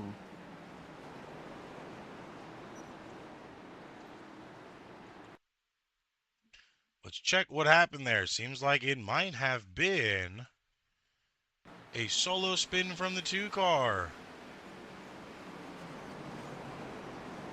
Entering that turn. Yeah, checked up just a little bit. Hit those rumble strips right there on the inside. That is not a good place to be. Those rumble strips will pop that car off the ground and put you on 2 wheels, as you saw right there, which is unfortunate because that is going to cost Corbell another position. Right now, he kind of just needs to dial in, not worry about this traffic, and make his way back up to the front. He's got a lot on the line right now.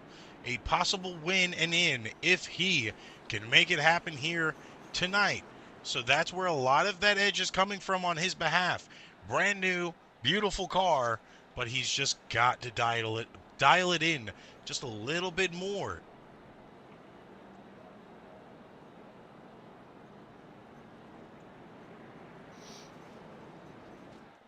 That's going to put the 9 car in the lead. Go ahead. I was about Jordan Parker from Parker Motorsports already in the lead right here.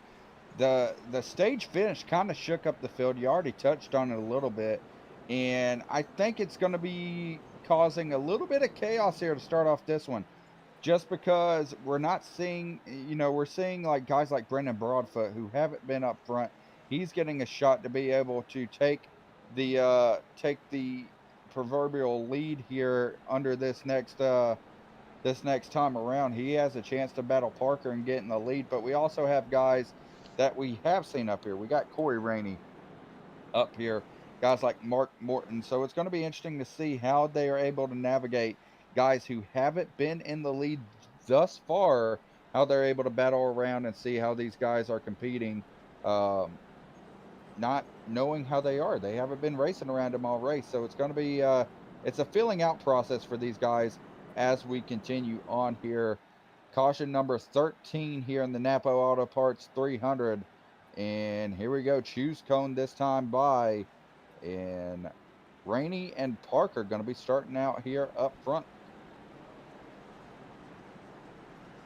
Yeah, Rainey and Parker starting up front on that inside line just off of that left rear bumper of Rainey is going to be one of his teammates, Brandon Broadfoot, in that 22 car. His other teammate, Colton Corbell, going to be sitting in P11 right now, trying to make his way back up.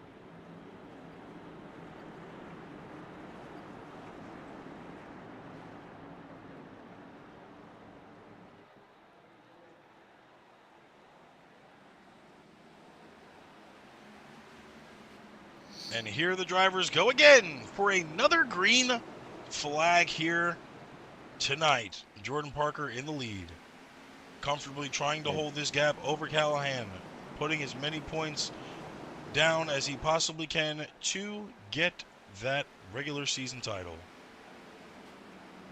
Right here, you're exactly right. Trying to battle for points here, but right now he's battling Corey Rainey, who's trying to chase him down. in that number 4 subway machine. Everybody spreading out in the back, battling for a position. But this 1-2 battle is going to become interesting enough. Rainey, Parker, side by side. Rainey gets the wall there a little bit. That's going to knock off his focus for a second. Will he be able to get it back as they head down the back straightaway? Rainey not actually losing that much time after that contact. In fact, it looks like he's able to chew into the gap a little bit. He's right there on the 9's back bumper as they go into the corners. Backing up the entry, trying to get the run here off the corner. He might be able to make a challenge here eventually. Diving down, 3 and 4. Still there, still managing the gap, but knock, knock, knock. Here we go. Oh, here we go. Another spin. 14th caution, and I believe that's the 88. That is the 22 RFD of Brandon Broadfoot. Correction, that is the 22, like you said.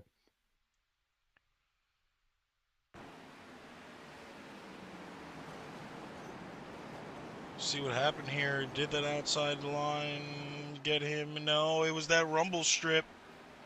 Looks like that rumble strip caught another one on that exit right there. But something that these drivers have to remember is a very big possibility of you spinning out. That entry and that exit, you can only apex it so much. As you see that front tire hit the rumble strip, that right rear followed, and when he tried to get back into it for that straight, it just caused that spin out right there. Thankfully, he spun low. Nobody else really got collected in that. It was a solo spin. Unfortunate for him, though, as he did choose to stay out for the restart of stage 2. So those tires just got a little bit extra wear on them with that spin.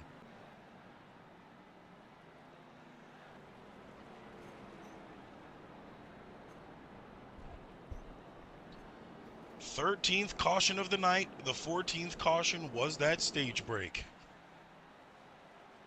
And man, oh man, you've got to wonder how many of these drivers right now are saying, why did we come here?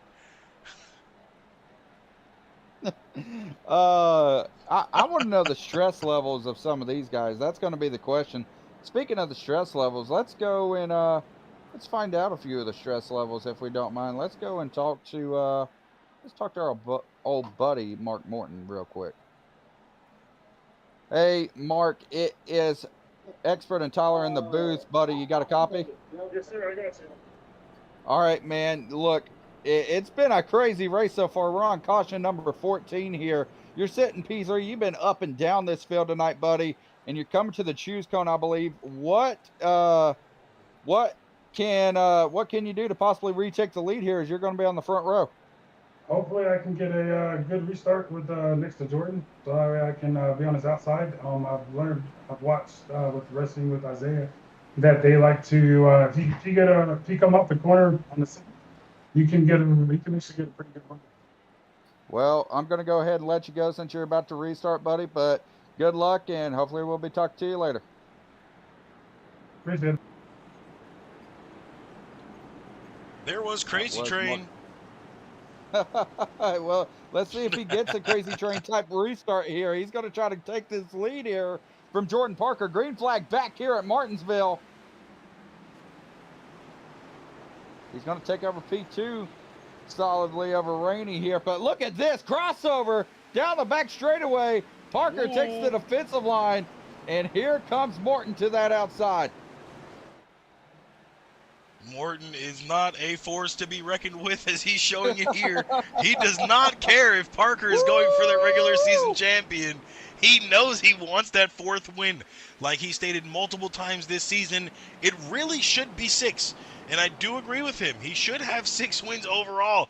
But he has been robbed a little bit here. So now he is coming back for vengeance as the 2 cars in the wall. And more involved. Oh, that was the 48 that got involved. Not sure who turned the 2.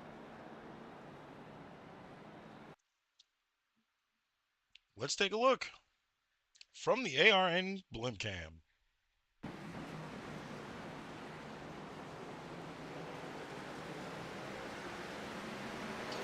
You see Colton went up once again, just like earlier. He's trying to use all of that lane there. And he pushed that 51 of Caleb Hess against the wall.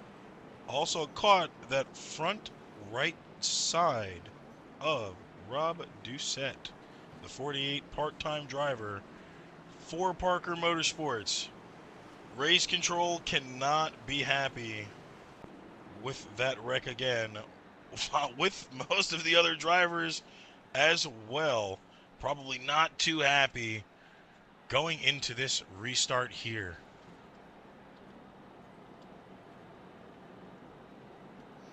Yeah, and you see the two, Colton Corbell, limping that car to pit road. He's had I would say, an eventful night. Might underplay it a little bit, but definitely an eventful night for that 2 car.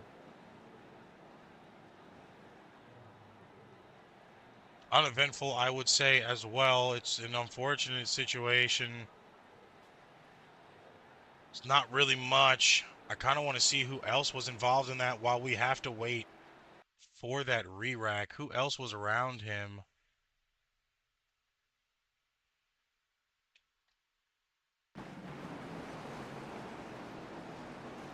.24 not too far behind. Yeah, you just see he goes up a little bit there, and that's the end of it. Looked like David Callahan behind him right there as well. Let's go to the in-car at Callahan, go to cockpit view, and see exactly what happened. He really avoided that wreck pretty clean there. Going into this corner, wreck starts to develop right about here. Callahan having not much time to make a decision there. You see Corbell go down. Oh my God! Oh! That man just threaded the needle. Oh, give it to him. I think that driver's radio saying, Code Brown, give me a new suit. Oh, Lordy, clean up all 18. A needle threaded like we are sewing a pair of pants back together as David is trying to unsoil his pair of pants. Oh, Lordy, but we're back. Green flag. That was a rough one. Mark Morton retakes the lead here off the restart. These guys battling it out. We're taking a look at the 2-car Corbell, who continues to try to battle his way back through after that caution. But back to the point, back to the lead. Mark Morton holding off a hungry field. You see Lewis and Rainey battling behind him. Fox getting involved, almost 3 wide for 3rd place. As right here, Morton looking to hold off Mason for P number 1. Rainey able to take a full advantage there in P3. Fox now in the scrum behind him, takes over P4, but he has Lewis on his bumper sitting right there. That was nearly some contact, and that is contact. 11, 24, 11 saves it.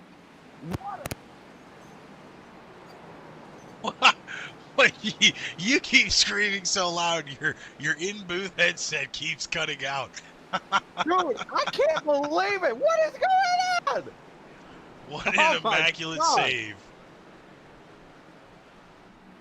Oh, that 11. No, I know exactly what it is. I was too excited. I accidentally unplugged my mic. That 11, I mean, it's worth it. That was a save of the century. Following up David Callahan's little thread needle. I mean, it can't get any better than that. Back to the front, we are watching the 8 Crazy Train leading this pack right now. Josh Mason in the 88, one of the other drivers for Parker Motorsports in P2. RFD's own Rainey in the 4 car, sitting behind him with the 09 of Isaiah Fox and the 18 of Callahan, rounding out your top 5 as we are in stage 2 at 134 laps of this race completed, as there is another caution. Oh. Okay. Whoa. Ay.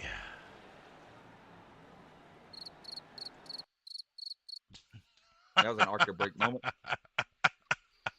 Let's go back to this replay here from Jordan Parker, who was the first person to spin out this time. You see Parker there on that low line, the 11 outside of him, not much budging there. Solo spin on Parker's behalf. So that goes to show Tanner Siddon probably had the same situation as well. Let's see the 24 spin here, which is also what led to the caution. See the 9 spinning out from behind him. 24 going into this corner with the 2. Once again, the 24 tried to dive too low. The 2 was in there. I don't think that race control can really credit to that time. That looks like that wasn't really Colton's problem there. Let's go into Colton's car and see what he was seeing.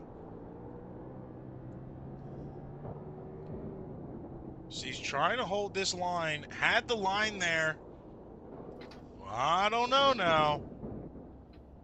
That's going to be a little tight for race control. You can see the 24 did try to dive it low. He wasn't 100% in his lane. Corbell kind of already owned that lane, but I don't know if that was enough to be able to not have a race infraction because of that.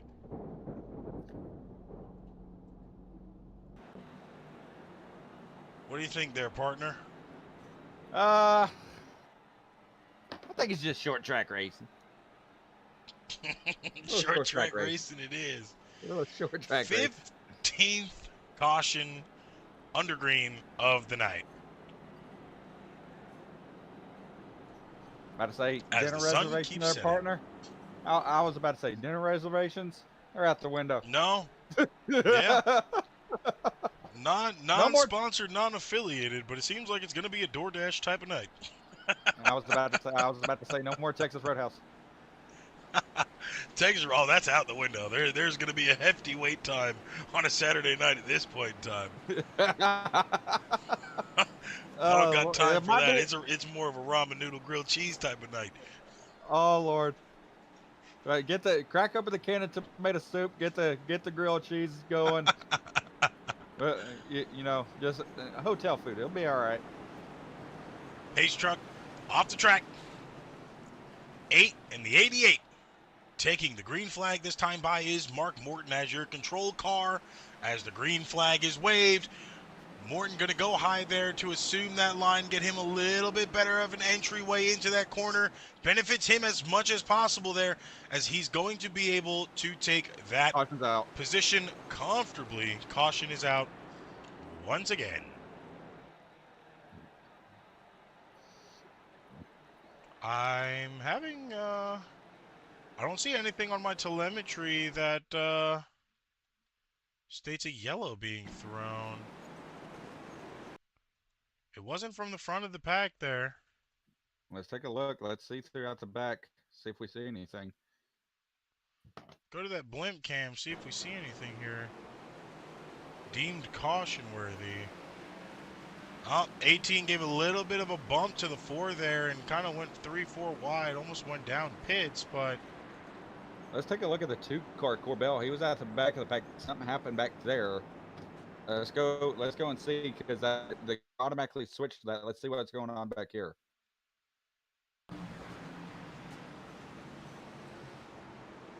Colton was by himself that time. No solo spin from him. Nothing from Burns in front of him in the 55. Probably have a development from race control as to what that caution was for.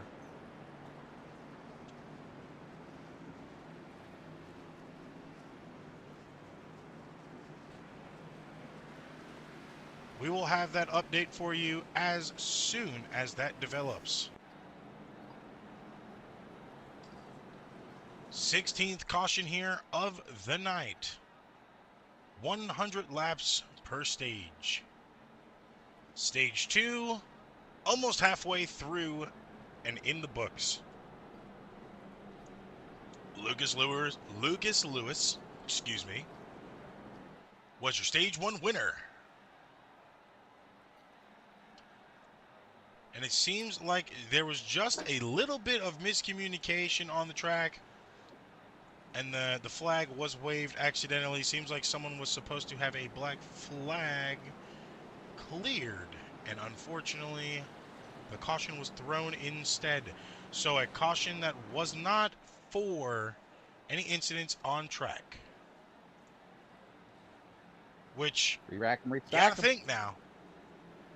That 8 is probably a little bit mad. That 8 and the 88 were fighting there. But we're going to see it again here as that pace truck is off the track.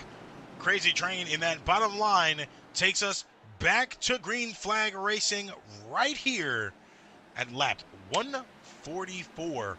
Almost halfway through stage 2. Mark Morton in the lead. Isaiah Fox, Joshua Mason not too far behind him. Rainey down there almost got a little bit into it with that 11 of Lewis. Was able to maintain that distance there. No spins right now. Got to keep on watching, see what's happening. Looking in the middle of the field, that 51 of Hess still there next to the 9 of Parker. David Callahan and company. In 5th and 6th is Callahan and Lewis. Callahan needs to keep that position over Parker if he wants to gain any more points tonight and not have his total drastically reduced by margins. Parker looking a little bit aggressive back there, making moves over Brandon Broadfoot and Tanner Sidden, his own teammate in a part-time car, trying to get up to Caleb Hess here as he does. Slowly but surely is he making way off. Callahan only 3 cars in front of him. Looks like we got the 88 in the wall there for a little bit, giving leeway to his teammate, so his teammate can try to get up there as the 88 is going to fall back at least 3 spots, 2-3 spots there. Jordan Parker now still comfortably behind the 51. That is behind the 18. So now only 1 car separates David Callahan and Jordan Parker. And Mark Morton, he's set sail. I mean, he's almost in a different zip code at this point. Look at the gap he is starting to build here. Only a few laps into this green flag run, and he has over a second and 1.3 second gap to Isaiah Fox, and that gap is continuing to be almost 1.4 already. But these 3 behind him put a blanket over him. Fox, Rainey, Lewis diving into turn number 1. This is the battle for 2nd and 3rd right here between these 3. Lewis going to back it up a little bit. Rainey still putting the pressure on Fox, who is taking a wide arc exit out of the corner. Rainey staying as close as he can to the bottom here, and let's see how the differences make as contact. Oh! Rainey saves it. Caution is out. Something had to happen in the back of the field. Not sure what, but what a save back there, and caution is out once again. Let's go to this ARN Asphalt Racing Network blimp for the replay. Telemetry is saying that Matthew Worrell crashed here, so that would be the 54, one of the Toyotas on the track. See that little bump from Corbell there onto Broadfoot. Worrell right in front. Not a good entry for him. Another solo spin. Woo! Add that to the column of solo spins as Tanner Sidden, excuse me, almost caught the back end of that wreck there. So thankfully it was just a solo car spin. I'm shocked the flag came out there. He's just pulling a little drift drop. Come on now. Come on, give him some style points. Style points for sure, I could say you could add to that, man, but not much of a reason I will agree to throw the caution there. Feel like he did keep it green. Yes, he did lose pace. I could understand, though, because Sidden was almost involved in that. That would have been too close for Sidden to comfortably stop. And then they both would have been off pace drastically, which would have gave us lap traffic in a few laps if another caution didn't come out. So I can understand where race control threw that caution in, as we're still on the ARN blimp cam going into choose cone, this time by most guys not pitting, all guys on the track right now. Morton still in the lead. See how many laps he has led tonight. Currently in first place. He has led 68 laps so far in this race.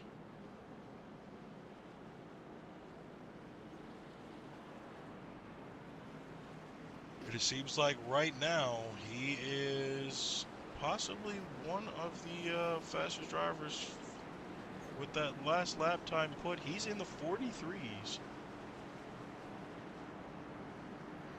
I'd say putting down some blazing lap times here.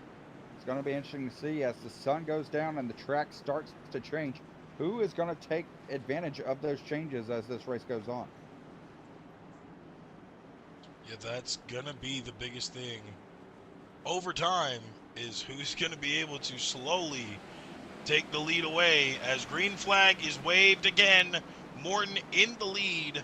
Holding off that 11 is the 09 of Isaiah Fox there. A little bit close for comfort as we are going to go back down into our TV cams on the track. Look at that beautiful view of this half-mile paperclip with the sun setting in the background. It is almost perfect. Calm down, Homelander. But as we keep going here, Mark Morton staying out front. You have Isaiah Fox and Luke Lewis, or Lucas Lewis, and not Luke. Lucas, tongue twisting.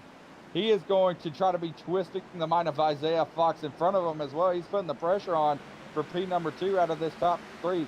You also have Callahan behind him. Behind him, you have Parker, Rainey, S, Mason, Broadfoot, and Burns rounding out that top 10. But right here, the battle is between these two. Callahan, Parker. This is a points-paying battle that could pay dividends to one or the other based on how they finished here tonight. Parker trying to keep his regular season championship hopes alive. Callahan trying to shut the door on him as they continue out here. Parker having to play offense and defense, trying to catch Callahan, but trying to keep Rainey from passing him, who happens to be on that back door, partner. A lot of pressure on that number 9 machine as he's about to head into turn number 3. Rainey all over that back bumper, not giving an inch. And look at the run Rainey got out of the corner. Callahan trying to break air there. Let Jordan catch up a lot of time right there in that corner. Don't wonder if he was breaking air or if he got a real loose there. Either way, if it was loose, he saved that car from another caution being pulled out. Mark Morton, still your leader right now. Hold on, go back to that battle because Parker nearly gave up the position. That might have been the reason Callahan did it. It made Parker have to adjust on that stop, and it allowed Rainey to get right to that back bumper. Look at how much pressure Rainey's putting on, and there it is. There it is, the pass that Callahan needed. Rainey getting past Parker to create some separation. Now you see that from the bumper of David Callahan right there. Rainey behind him, doing as much as possible to hold that position, not giving leeway to the 9 of Parker. Parker's going to be able to find a spot behind the 88 and drop down to P7, but now 2 positions separating him from his championship rival, that in David Callahan, who is continuously fighting a tough car this week. Now Rainey looking to take advantage to the inside of Callahan, going to push him up the track. Here comes the 88. Will he follow suit? Not sure yet, as Callahan looking to fight back on the outside of Rainey. Not going to have the momentum to do it. He's going to hold on here. The 88 trying to battle against him now. He has the inside preferred line, and this could spell trouble for Callahan because the next man up in that sequence, Jordan Parker. Will he be able to find a clear spot? He does. Back in line is the 18 of Callahan, but the biggest problem for him, Jordan Parker right back there knocking on the door. He's going to have to be able to try to find a way to get some traffic between them, whether that's by passing it or hoping somebody passes Parker. He is in a tough position and still battling that M&M's machine, as now side by side with Parker. Here goes. Oh, my God. Parker just wrecked out Callahan. He just ended his race. Wow.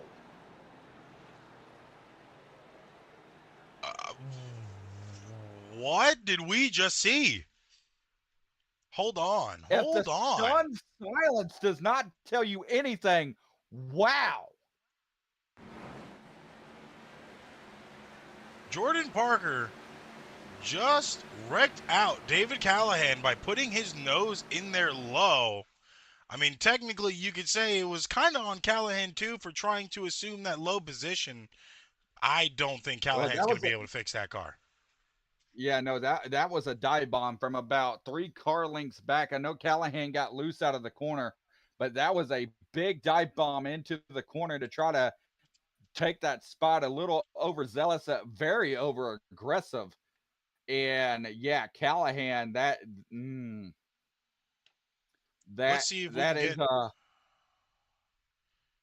I want to that see is if not we good. can get the inside car view of Parker there.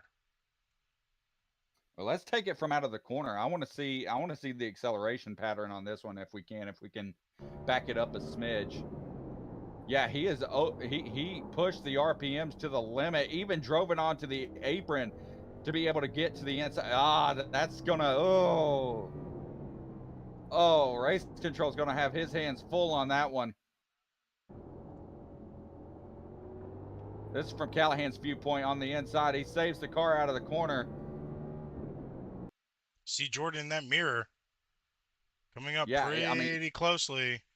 I mean, Callahan was really already in position. Jordan put his nose in there when he wouldn't have been comfortable enough, would have had to sit on that apron the way Callahan was already positioned. So, yeah, well, he that's going did. to be a little tricky. Yeah, he did sit on that apron. I mean, he had 2 tires on that apron throughout the corner. There was little to no room to dive bomb that in. Callahan already committed to the turn. Parker just tried to play bully ball. That is going to be interesting to say the least. I would want to get some words on there from both those drivers, but at the same time, I feel like especially right now, all we're going to get is a bunch of, and I do not want to get canceled. So, that is interesting to say the least. It's an unfortunate feat for Callahan.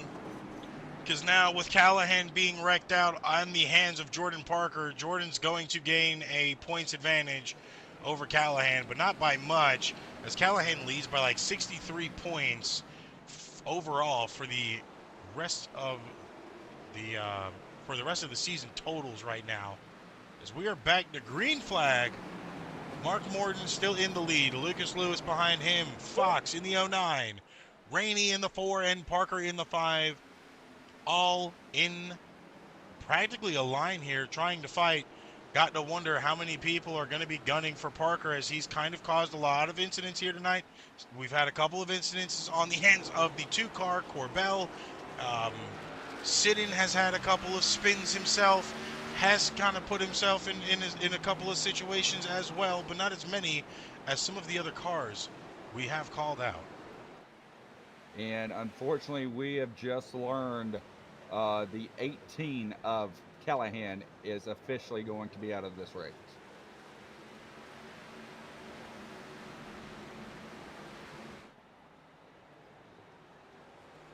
So very unfortunate for that number 18 car, quote unquote, from the team, is the engine is done. It's unfortunate. I mean, especially coming from your competitor, you expect a little bit more leeway going into, not even halfway, well, actually halfway through stage 2 now. You expect a little bit more leeway, and you expect to see that fight in stage 3, not something as early as now, as another caution flag is going to be brought out this time. It looks like that 55 of Gage Burns had another solo spin.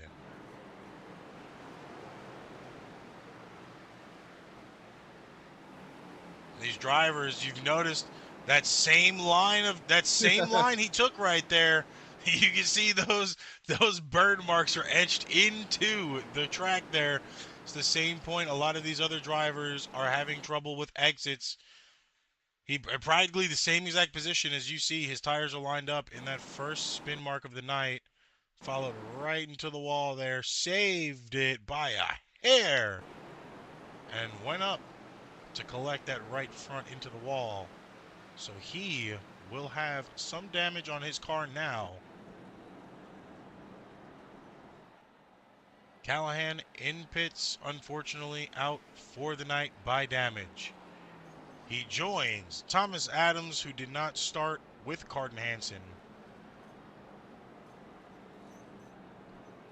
Officially out of this race.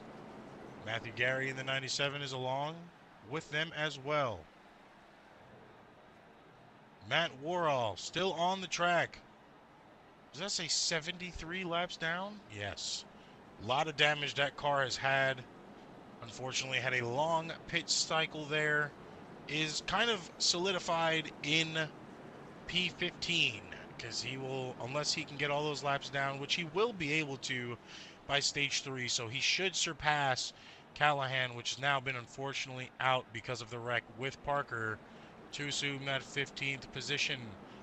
The man to keep your eye on, though, is now Parker and Brendan Carroll. Both of those guys. And I would even throw in names like such as Broadfoot, Corbell, guys like that either, they have no chance at playoffs due to not being involved in the playoffs, or if you're already locked in via points, throw caution to the wind and try to go get yourself a win. That's going to be interesting to see as this race goes on. But the field getting smaller throughout the chaos of this race. What's going to happen here under this green flag after our 20th caution of the evening? Mark Morton leading him and Lewis to the start and stripe. Here we go. Green flag back in the air. We are back green here at Martinsville. Ooh. Little wiggle there from the 11 to Lewis. Wreck in the back, waiting on the caution to be thrown. We're going to see if it happens here. Yeah, looks like Matthew Warhol, looking on replay, got bummed by that 55 there. I don't think it's going to be enough for that. Oh, yeah, no, he solo spun in the wall again. Go back to the live. They are keeping it green this time, though. So it was a 55 with a little bit of a bump. Unfortunately, the 54 could not hold on to it. He's going to solo spin. He is still on the track right now, toting around by himself. So thankfully, oh, nope, and the caution was thrown late throw there. As we oh no, that wasn't. We had another wreck on the field as well. The 48 of Rob Doucette, the part-time driver for Parker Motorsports, sitting in that 48 in the same place that every other car has spun. You can see that S pattern worn on to where these drivers have saved it. The longest S pattern comes from Gage on his last spin there. 48 going to tap the wall a couple times, wait for these cars to get around, kind of puts himself in a position to not be comfortable. It's a little scary there, trying to rejoin the field. And that will be our 20th caution of the night. The 21st caution was our stage break. Josh, you got to wonder where a lot of these guys are thinking about now, with it already halfway through this race almost. Tempers are high. Penalties are being definitely assessed tonight. There's going to be a lot of arguments post-race in those pits. Well, right now, as I'm looking through the looking glass down here, I see David Callahan waiting outside a certain number 9 pit box. Oh, Lordy. Well, caution's out. And interesting enough,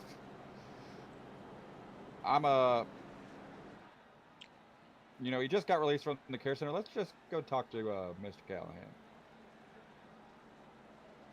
David, it is Expert and Tyler up in the booth, buddy. You just got released from the infield care center. You got a copy?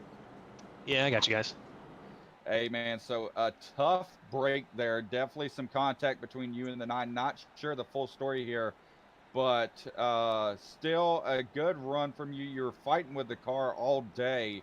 What about the track and the car itself kind of provided difficulties for you this evening? Yeah, I mean, it's not the track. It's my pedals. I've been having some brake issues. That's why you might have noticed me kind of washing up a little bit and letting people go. My brakes are kind of acting up on my rig. So, but yeah, to me that was a full-on dive bomb. When you preach patience and you don't show it, it's kind of an issue. So, yeah, not happy, but we'll see how the rest of the season kind of plays out. Well, still 2 more races in the battle for the regular season championship. You still hold quite a lead there, partner, but definitely not how you wanted this one to end. But we are back green, so we're going to let you go there, buddy, and we'll catch you next time. All right, guys, I'm going to tune into the broadcast since, I have nothing else to do. Thanks, guys. Thank you. Crazy Train Morton still in the lead. That was his team owner. Wrong time, wrong place, David Callahan. Why you gotta do them like that now? Come on. I call it like I see it, and unfortunately some of these drivers got glasses on, and those glasses will be beer goggles, as we have Mark Morton, Corey Rainey, Lucas Lewis, Josh Mason, and RFD driver of Brandon Barefoot in the top 5 now. Tanner Sitton and Jordan Parker sitting just behind them. Isaiah Fox, Caleb Hess, and Corbell round out your top 10. Right now, not much of a distance between Morton and Rainey. There's more of a distance between Morton and Lewis, almost a second and a half right now, going into the last few laps here for stage 2. 100 laps per each stage. We are on 92 laps right now. And let's go back around Parker. What a battle is going on back there, as he just had Corbell get past him, now trying to hold off the 51 of Hess. Corbell's starting to make his way through the field. That number 2 car turning on here as the sun starts to set. He had issues with that car getting in a few instants earlier, but now trying to battle back up through the field. He is right now sitting on the tail end of Sitton and Fox. And look at this little contact between Sitton and Corbell. I don't want to say nothing, but we may have some beef right there in battle for the lead. Rainey takes it away from Morton here, back to the front. Side by side here, lap traffic is going to become an issue. And the 8 car is really not keeping that distance. That almost costed Morton there. He touched that wall just a little bit, lost a little bit of time to Rainey, as he's going to be able to get around that 48 car. That 48's going to be holding up that. Never mind. 48 stays low, lets them assume their lane in the tricky part of this track. It's where a lot of drivers have been spinning out this race. That's going to allow Rainey to get a little bit of a head start amongst Morton and the rest of the field, as he still slowly puts on a few tenths to Morton and Lewis there, with Mason and Broadfoot behind. Yeah, but we're coming around. It's going to be the white flag in just a few laps for stage number 2 here, partner. Morton trying his best to try to get up to Rainey, but slice that wall a little bit. Not sure if that's going to help. Coming around lap 198. Morton gets a little loose there on the straightaway, able to keep it together. Now in the corner, oh, that car is loose. Saw that back end come out. He was fighting it the whole way, Lewis, to take advantage here, and so does Mason. That 8 of Morton, he's trying to hold on to that vehicle right now, that Bass Pro Shops car, giving him everything he can handle. And Morton's not really trying to be too aggressive to get that position back. He's just trying to hold it in at lap 199 here, as Rainey is going to be able to solidify this stage 2 victory. Yes, sir. Stage 2 goes to Corey Rainey And that number 4 Subway Machine, he is our stage winner here at Martinsville. And let's go. Let's see if we can't talk to him as they get to the pace truck. Let's talk to our stage 2 winner here, partner. Corey, it is Expert and Tyler up in the booth. You got a copy, buddy. How's it going? Hey, man, stage 2 winner here. It's been a very chaotic race so far, but you have managed to keep that number 4 Subway Ford Machine up front. I mean, describe the strategy that you're looking to play here in stage 3. You're going down pit road right now, and describe how the car's feeling after that stage 2 win. Well, I've noticed a lot of cars are staying out because track position is really key, but I feel like tires is key here. So we want to keep our tires as fresh as we can. And if it keeps the constantly keep falling like they fall, man, we just, try to split the stage up just like we did there. Just hopefully we can pick them off at the end. Well, you've definitely set yourself up in a good position. A lot of guys have unfortunately fell out of this race, but you have stayed strong throughout it. Only one incident, a self-spin earlier. You've been one of the more consistent drivers tonight. So when it comes to trying to win this one, what's going to be the strategy to put you in that position? How do you think that you can battle against the rest of these guys to possibly take the check flag tonight? Got to keep the car clean, not get loose off of 4 like everybody else is. Stay clear of the wrecks, and just hoping we can stay up front. Well, definitely hoping that for you. Hopefully we can talk to you later, my friend. We're going to send you back down to your chat. Any final words from you before we send you down? Hey, Tyler, you know what I was going to tell you, man. What's that? You know what I was going to say, but I'm not going to say it since we're live. But you guys are doing a great job, man. Hope we can put on the show the last 100 laps here for y'all. Absolutely. Good luck to you and the remaining drivers on your team, man. You guys have been pretty dominant so far. See if we can round Yes, it sir. out for the rest of the night there. And we're going to send them back down, but, I'm kind of disappointed. I'm not in on the inside joke. Come on now. You're going to leave me left hanging? Yeah, we're going to talk about that off stream, buddy. That's crazy. Anyways. Yeah, cricket all you want. We are getting set up to kick off stage 3 here, partner. Coming to the start of the final stage, the pace truck going to take that hard left. Lucas Lewis up front now. He was not the stage 2 winner, but he's going to be the pole. He is going to be the pole sitter here for this one. Green flag back in the air. Lap 205 of 300. And Corey Rainey. Oh, you jinxed him. You jinxed him right to the replay. Oh, no. Little bit of a bump there from Morton. Morton got him loose there and then collected him right in front of his own teammate of Broadfoot. Sidden and Parker did not help to add on to that advantage. Thankfully, that wasn't the white flag lap of stage 2. Otherwise, Rainey probably would have been mad there. Corey, a couple of other drivers got connected on that too in the back. Corey, I am so sorry. Oh, he's cursing you up and down right now. Oh no, he's in the chat now. Oh, I just had to say I'm sorry. I'm gonna send you back.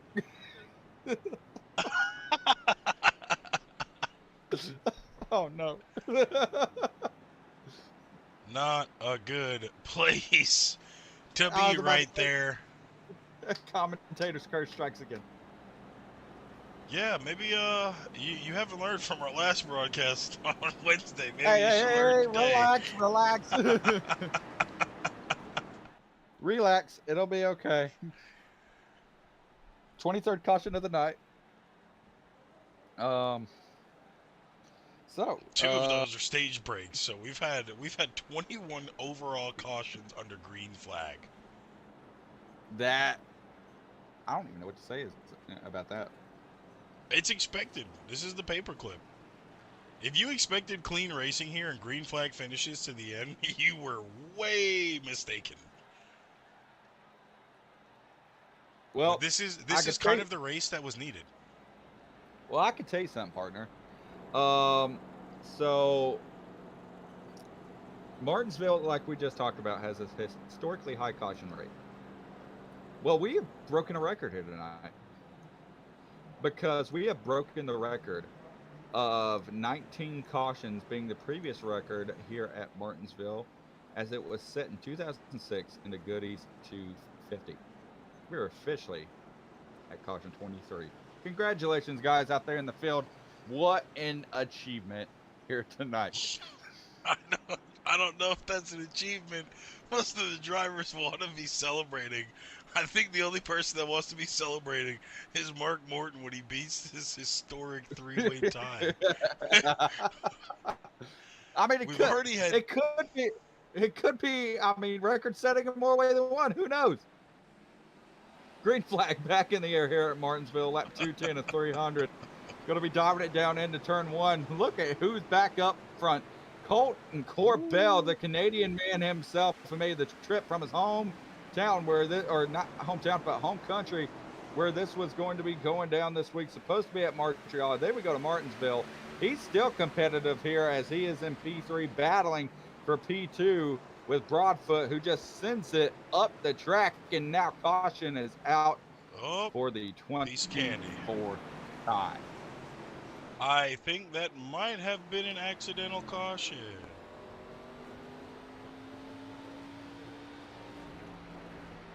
Let's see if we can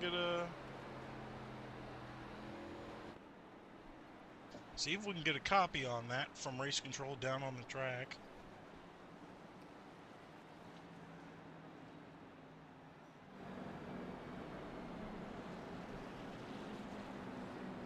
We are currently waiting. Race control is saying 54. We're getting word that it was the 54 of Worrell. So let's ride with Worrell from the restart here. See what happens.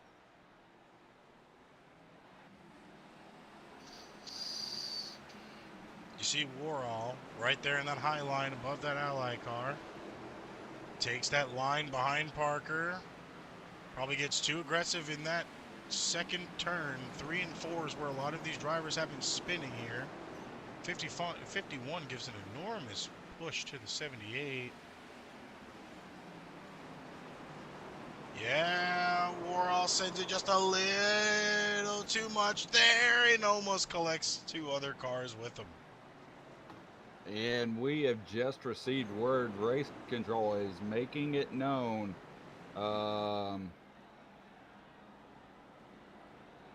Making it known that he has officially been parked. It's probably a smart move at this point on race control's behalf. We have already had 22 cautions, a record-breaking number here for Martinsville. Not a record you really want to be breaking, especially with 3 races left in our regular season, this being one of them. After the checkered flag is waved here, we only have 2 more regular season races before we start our playoffs. Speaking of playoffs, while they're doing this, let's go side by side and see that commercial for the playoffs.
that was your NARAS playoffs. Little commercial break right there.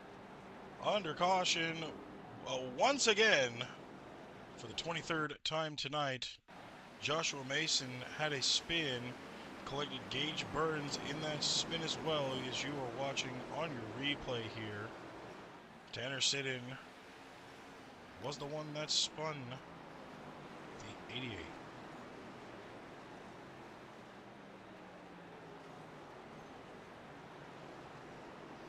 Yeah, and that's interesting scenario here. So we had another wreck as well. Following that, the 48 kind of caught a little bit of that next to them, as you see.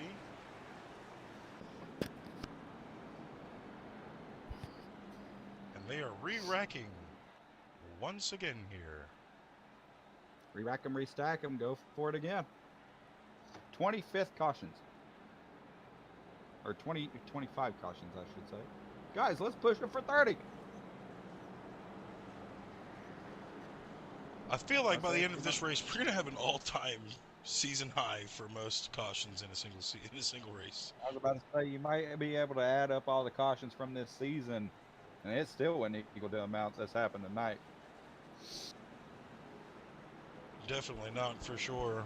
And Brendan Carroll's got to be happy about this, as he is now sitting in P10, one of the only drivers about at that cutoff line that are here tonight. As you see on your screen, Christopher Franz and Thomas Adams are not here, possibly using provisionals, but that only gives a 11 points gap to Brendan Carroll.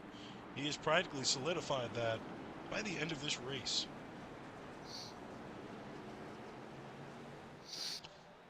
Lucas Lewis, your stage 1 winner, in the lead here for green flag.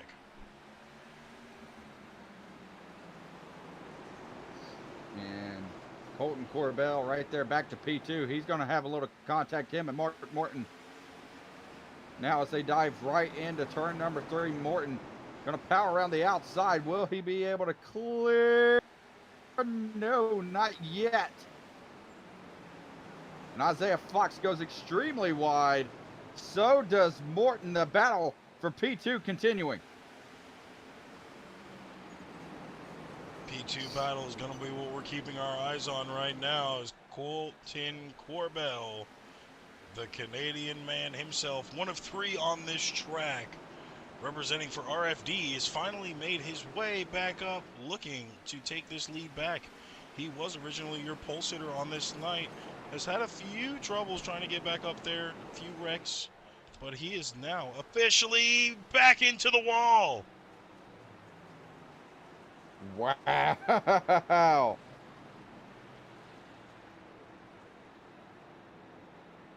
Unlucky night for that number 2 car. Started off with the pole. Unfortunately, hasn't been able to lead a lap despite that. Let's take a look here. He's battling for second, and let's see what causes this. Morton gets got loose there. Ooh. Head on into that wall. And that nose is taking a Thankfully, lot of damage. brakes up. That nose is taking a lot of damage tonight. I know the turn in that car cannot be good right now. No, that's for sure. It's got to be tough right now, especially just for RFD. Corey was able to get that stage 2 win, and it seems like the rest of the team is struggling to try to follow suit right now. Obviously, Corbell, notably, this is his first race in this season or this series, so he's trying to kind of find his footing himself. He is a pretty high-rated driver among the rest, sitting with an A-class license. He is one of the, I think, 8 drivers, 9 to 10 drivers to have that license, but license really doesn't matter when it comes to racing with a whole bunch of other people around you, especially when the cars next to you are getting loose. It's no fault to him that time. He's just going to have to dig deep and try to come back a little bit harder.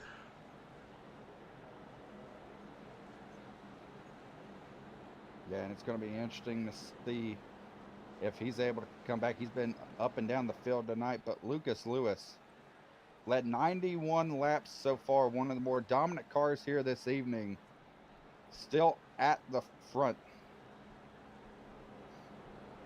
And he is he's been basically the pride of this field so far, doing fairly well for himself as he makes his move for the choose cone. Also, update penalty announcement live from race control. Mark Morton will be given an EOL for cause of incident this evening as the field looks to restack them up.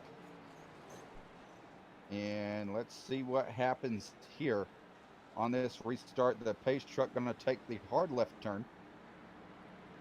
And now coming off the 26 caution up this evening, Lucas Lewis leads the entire field to green. Once again, green flag out here at Martinsville. 229 of 300 laps have been ticked away. And now Lewis pushing down the back straightaway with the rest of the field in tow.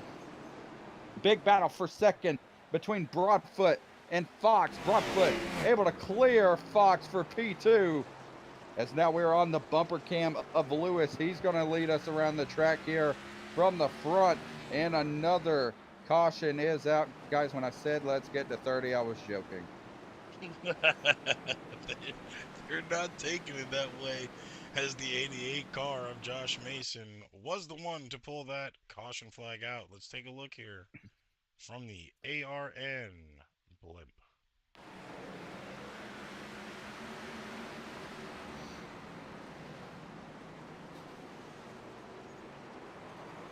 Okay, so the 24, no. Yeah, the 24 got a little hot into the 2, and the 2 got into the 88. 88, luckily enough, saved it, but enough to pull out the caution this evening.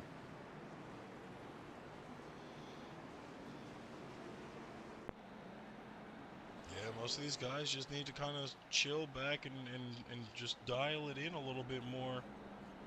Of course, Gage went into pits that time by. Tanner Sidden also entered pit lane. Brandon Carroll, Josh Mason have all entered pit lane.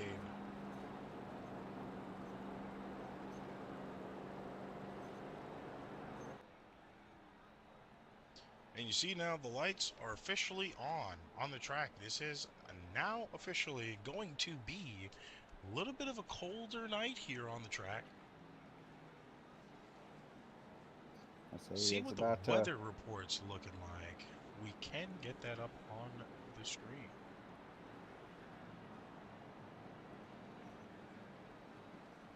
.69 degrees actively still on the track. I believe this race started out around 70 to 72 degrees. I'd say not much of a difference, but I think it, you know what they say, especially in racing, when the sun goes down, it gets a little hotter. Yeah, absolutely. You see all the way in the bottom of that, track temps are still 72, so they've only warmed up just a hair, but there's a lot of moisture in the air at 80%. That's probably what's getting these tires just a little bit worn out.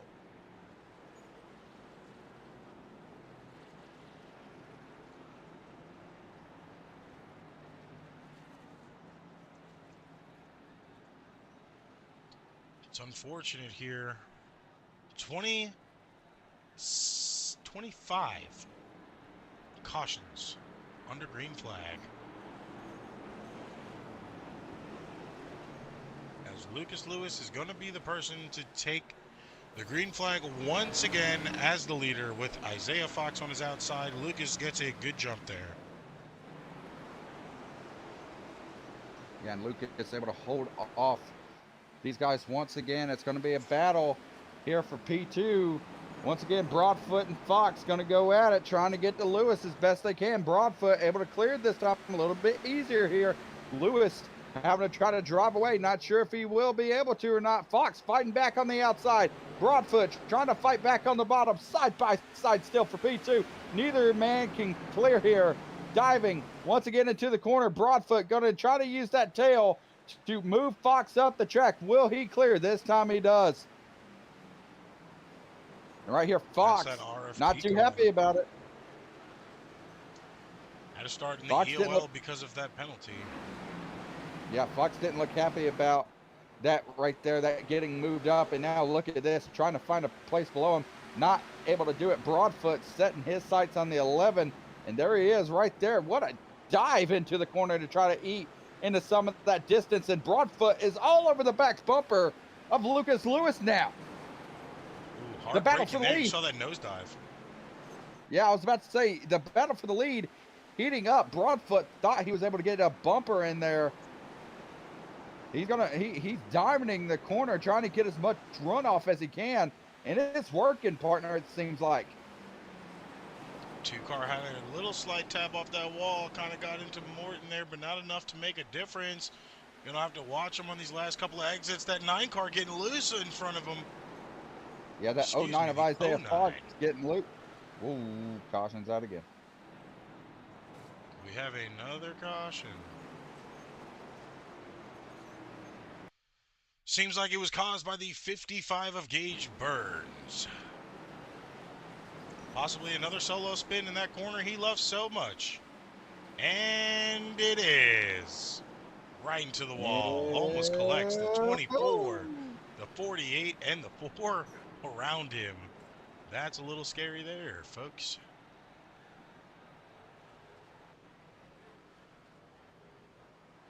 Ooh. Thought possibly that's that. Yeah, it's a little scary.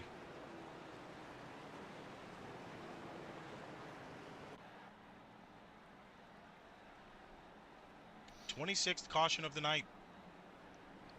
27th and 28th caution are stage 1 and 2 breaks. Seems like we're going to be breaking a record after breaking a record. Just keep breaking it. Just keep breaking it.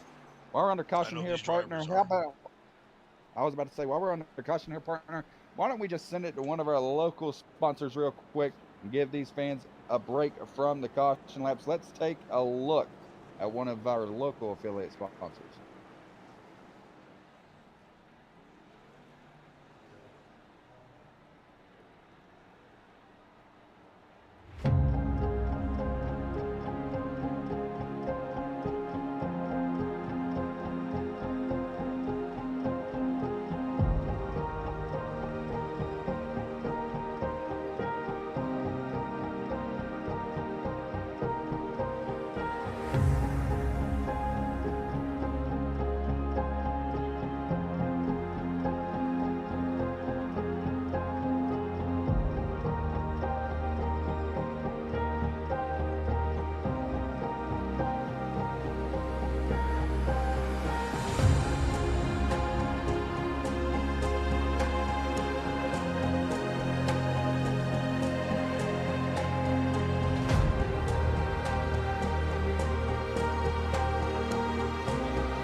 We are back here right before green flag.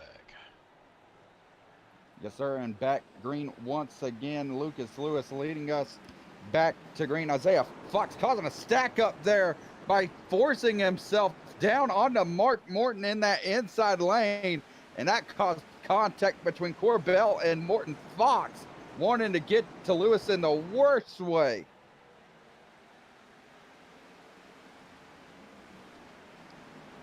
Not good, not good. The later this race goes on, the more and more we're seeing these drivers make mental errors. This is not a track where mental errors can really be gotten away from. Once you make one, it seems like you just make more. The more the race goes on. Corbell in the wall back there. He looks like he might have gathered it back up out of the turn. He is going back straight, holding it together. But still under attack by that 88 car. That's Mason behind him. Absolutely.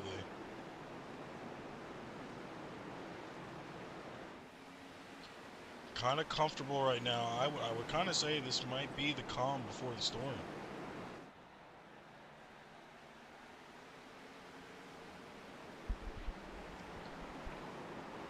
Not many moves happening right now. Lucas in the lead still. This man has led multiple laps, 113 laps so far on the night from that 11 car.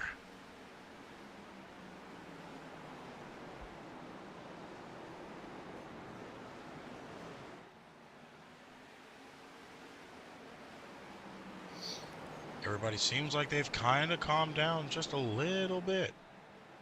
I was about to say, yeah, the tension, no matter how high, everybody's been able to spread out, and it looks like we are finally getting a green flag run.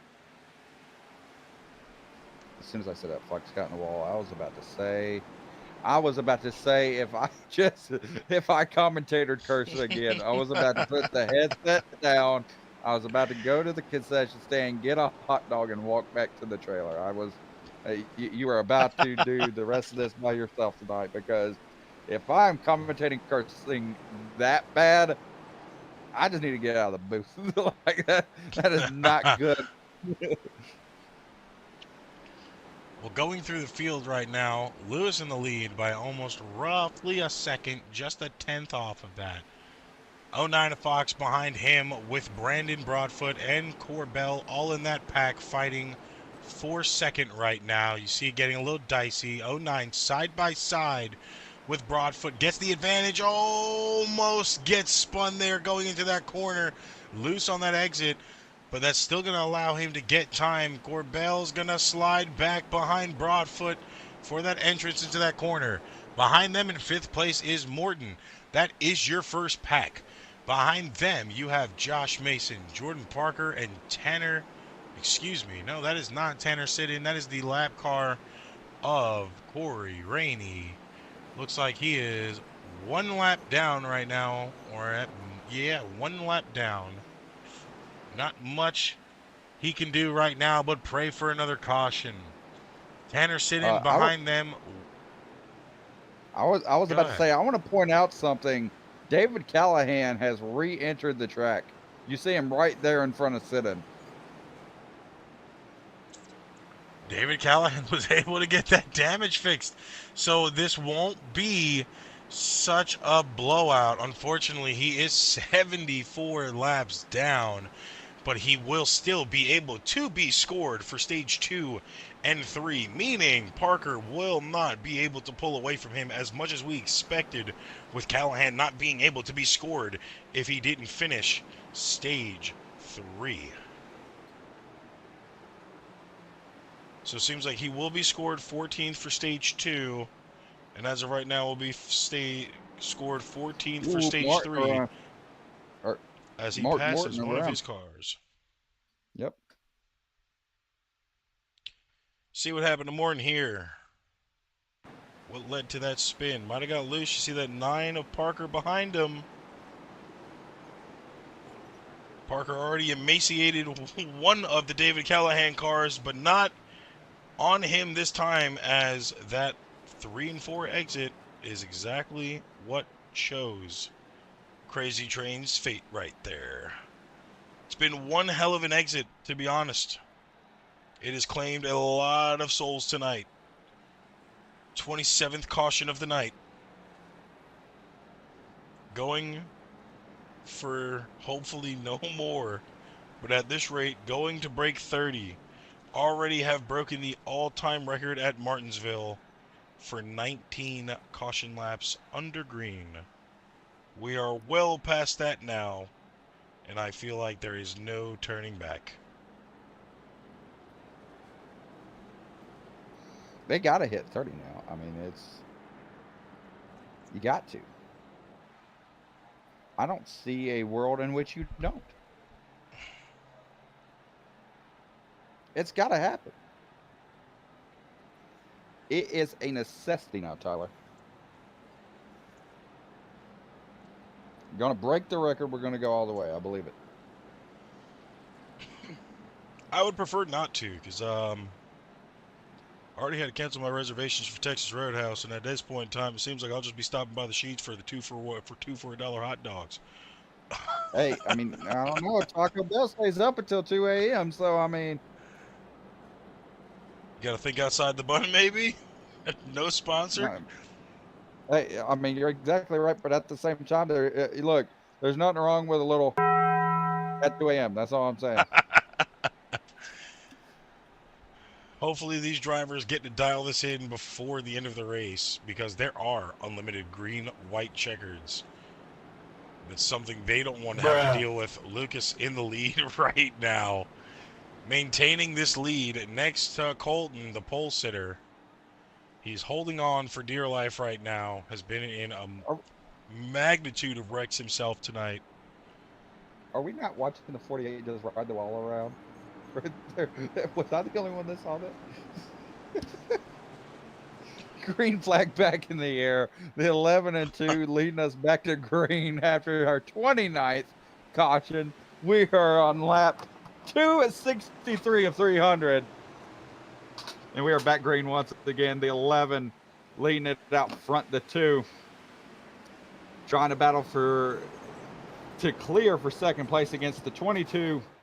Up broad. And another spin. Ladies and gentlemen, we have officially did it. We have officially did it. We are at lap caution 30. Okay, Let's see so what caused Morton was the one that had the initial spin here. Probably broke loose again in 3 and 4. Off the bumper of the 09. He's going to solo spin, but there is more carnage behind him as Gage Burns and Brendan Carroll also wreck as well in 3 and 4. Here's Gage Burns' view. Probably, oh wow, he actually made it past his spin area. Made it into turn 1 and just completely killed that side right there. Jumping those rumble strips. And almost finished his race there. That is crazy. That is crazy. What a race so far. We are 2 hours and 42 minutes into Martinsville. 30th caution of the night, 2 of those being stage breaks. So if you want to really say it, we haven't officially broke it. We're only on 28. It's unfortunate to say, but I already know we're going to have 2 more cautions before the end of this race anyway. You're calling So 2 more might cautions? as well say it. It's going to be more than that. It's going to be more calling your shot? That. I call it a commentator's curse or not. I can tell you there's going to be more than 2 cautions. It's getting to the point where it's getting really dicey. These cars are solo spinning a lot now. It's about every other lap these cars are going around. I mean, we knew the track was going to get looser. It's a question of how many incidents we're going to get. Well, 28 is the answer right now.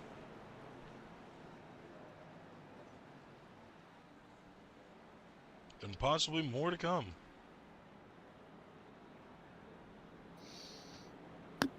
Off of that caution, we have had Brandon Broadfoot go into pits. Brendan Carroll go into pits. So only 2 cars right there. As green flag is waved once again. And there's almost already some stack ups. I was about to say contact aplenty there. Pay attention to this A car. A car is going to go into pits here.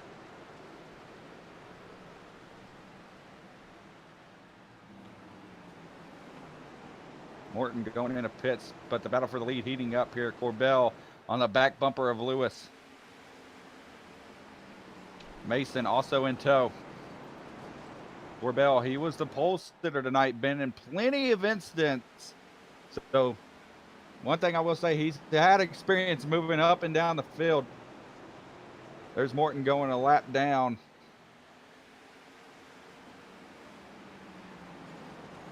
Leaving pits now, but he's probably going to go 2 down by the time they regroup on him. He will be able to get those back, though, easily, as we've seen other cars do it here tonight. And no, he's actually going to be able to get up to speed and out. As the next caution is thrown. Gage Burns, the 55. Surprise, surprise. Not really. Trying to be optimistic. Out of 3 and 4 again, maybe. Yes, it is. Catches the water barriers there. Thankfully, was able to lock up, so it didn't cost him so much front end damage. But still, enough damage to make a difference. The penalty announcement tonight. The 55 has just been reported to park it.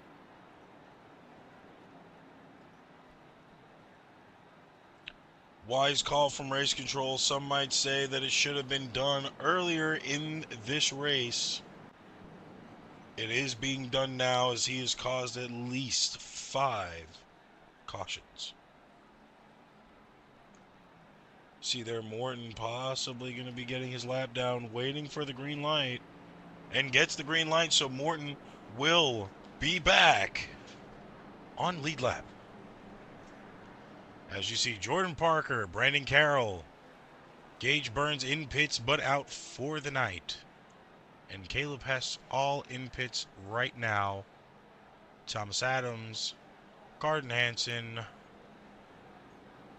Matthew Gary, and Warall are all out.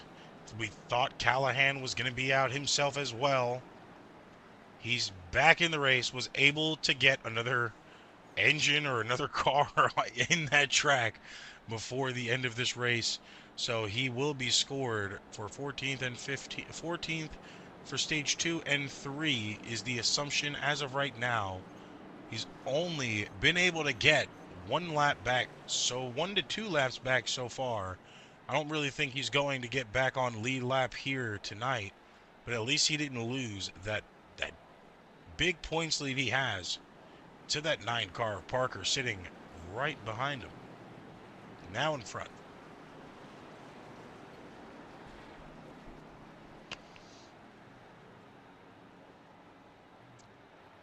Point out a fact here none of us have really paid attention to right now. Look at that tower. Lucas Lewis, the only Toyota in the top 5, almost in the top 10 right now, as Morton is in the top 10 last Toyota, as we are going to get green flag here once again. The 11, the 88, side by side, flag waved in the air. 2 Canadians going to be battling it out here for second place. That is Joshua Mason and Colton Corbell, as Corbell gets the edge over Mason. Not so much right now, as he has that draft from Lewis, but Corbell's going to get that draft on that bottom line. Kind of push him a little bit faster. As you see, behind Corbell is his team owner, RFD's owner of the 4 car, Corey Rainey, as Broadfoot sits not too far behind them. So all of RFD is pretty much stacked up to be near or in the top 5, as they are only being held up by Joshua Mason and Isaiah Fox, with Lucas Lewis leading the pack. There's the big one. That's a scary one there. That was huge. We got to follow David Callahan through that, because he snaked it in that one again. But that was huge. See it from Callahan's outside car view on the track camera's view first. Then we will go to the cockpit here.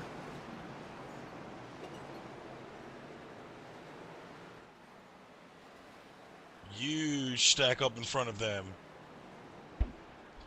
Once again, the snake slithers through the cracks. and is able to make it away. This is the inside car cam of David Callahan here as he threads the needle once again, almost wrong time, wrong place. There's that wreck developing high on your screen and just threads the needle, dude. Oh my lord. Chose to be a sim racer, born to be a seamstress. This is why that man is sitting at number 1 right now on that points board. It's because of his wittiness, his fast thinking, and his ability to pull that long run strategy. But hey, expert, we can officially say it. 32 cautions, 2 of them being the stage breaks. We have officially hit 30 cautions overall on the night. Hoping not to get any more, but there's one of the 2 that I did call before the end of this race. Now that leaves Lucas Lewis in the 11. And that 2 car of RFD. Corbell, the rookie himself. Your pole sitter, sitting back in P2.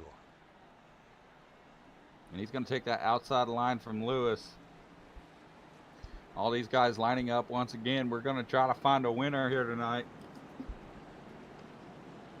Here as we drop down within, I want to say, about less than 20 laps to go. The field considerably smaller than what it once was.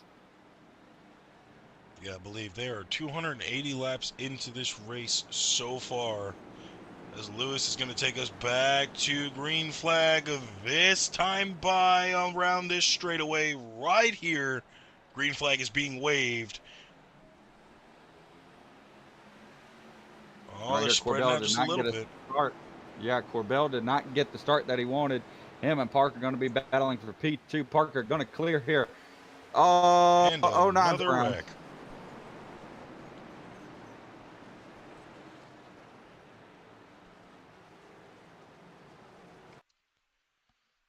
Solo spin for the win.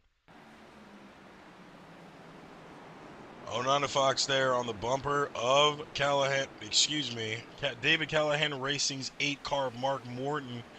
Little adjustment to that wheel there, got him loose. Solo spin into the inside wall. Thankfully, no one else collected around him. These drivers' tempers have got to be high.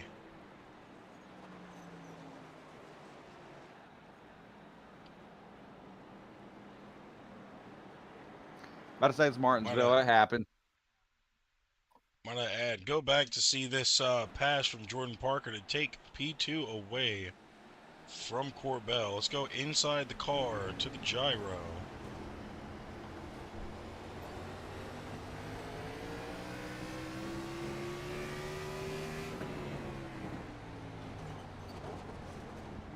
Sitting pretty comfortably in that low line. That's about what did it right there as he edged around Corbell. At that point and got his position back. So now Jordan Parker sits P2. 11 positions ahead of David Callahan.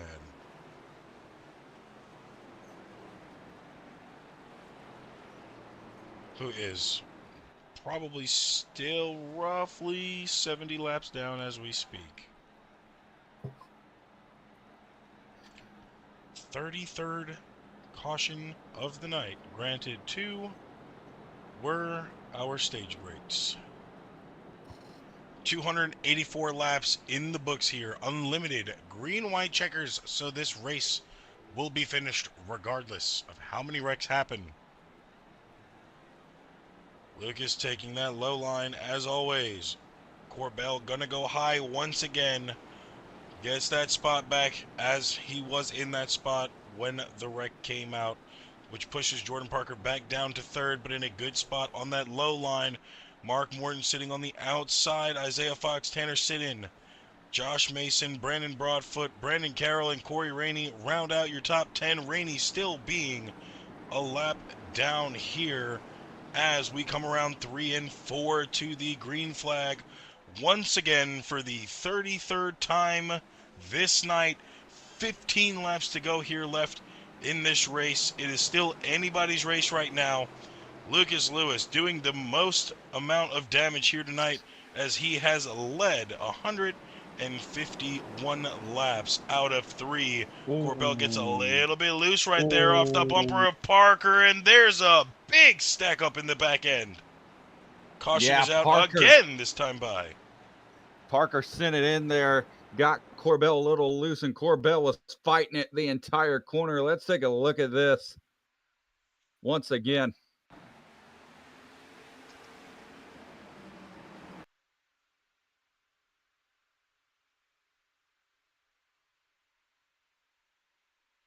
Parker still had room to that bottom line. Seems like Corbell thought he was going to hug that apron like they have been before. Miscalculated that move from Parker, which got him a little bit too loose, was unable to hold it.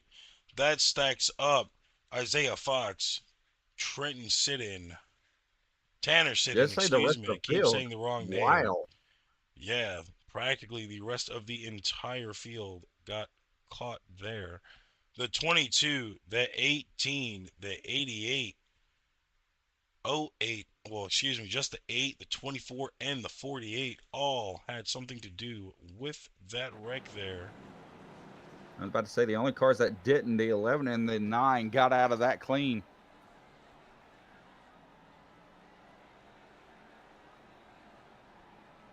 Brendan Carroll has officially been parked for blinking. Having some difficulties with the network tonight. Will not be able to finish out the rest of this race. Is one of our cutoff drivers who possibly has made his way into the top 16 after tonight's race. Lucas Lewis leading over half of tonight's action at 154 laps. And right here coming to the choose cone, he will have choice over where he goes, and he chooses the bottom. Jordan Parker matching alongside him as a number of guys that were involved in that caution now surrounding him on the field, trying to figure out where they could possibly go in this race to try to compete for a win. Mark Morton still down pit road. Corbell right there behind him. Broadfoot still with this pack. Right now, 6 guys active on track who are on the lead lap. Make that 7 now with the return of Mason to the back of the field. And we are green flag once again. 9 laps to go here at Martinsville. Lewis, still your leader. Fox looking to battle here. And the 24 sent it. The 24 and now the 88 of Mason collected. Wow. Gotta wonder if the 24 is going to get parked after that. He's had a couple of wrecks himself tonight. That wasn't his fault. I think he had help. Let's not get ahead of ourselves on this one, partner. Let's see. Yeah. Corbell tried to go for the bottom. I think there was a stack up happening from there. Contact between the 2 and the 24 sent the 24 for a ride.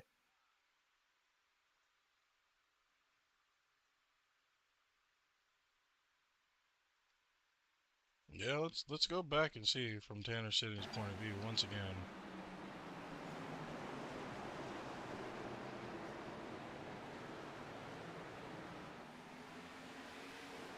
Let's see. They try to get straightened up. Sitting. Oh, Tanner checked up a lot.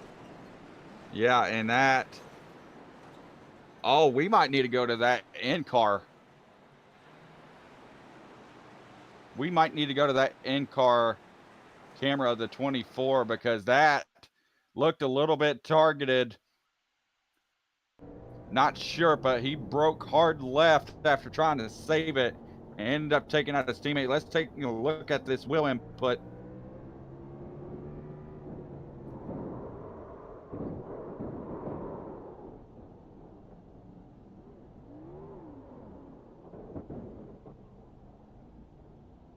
Right there, instant between multiple cars there, pulling out another caution here within 10 laps to go.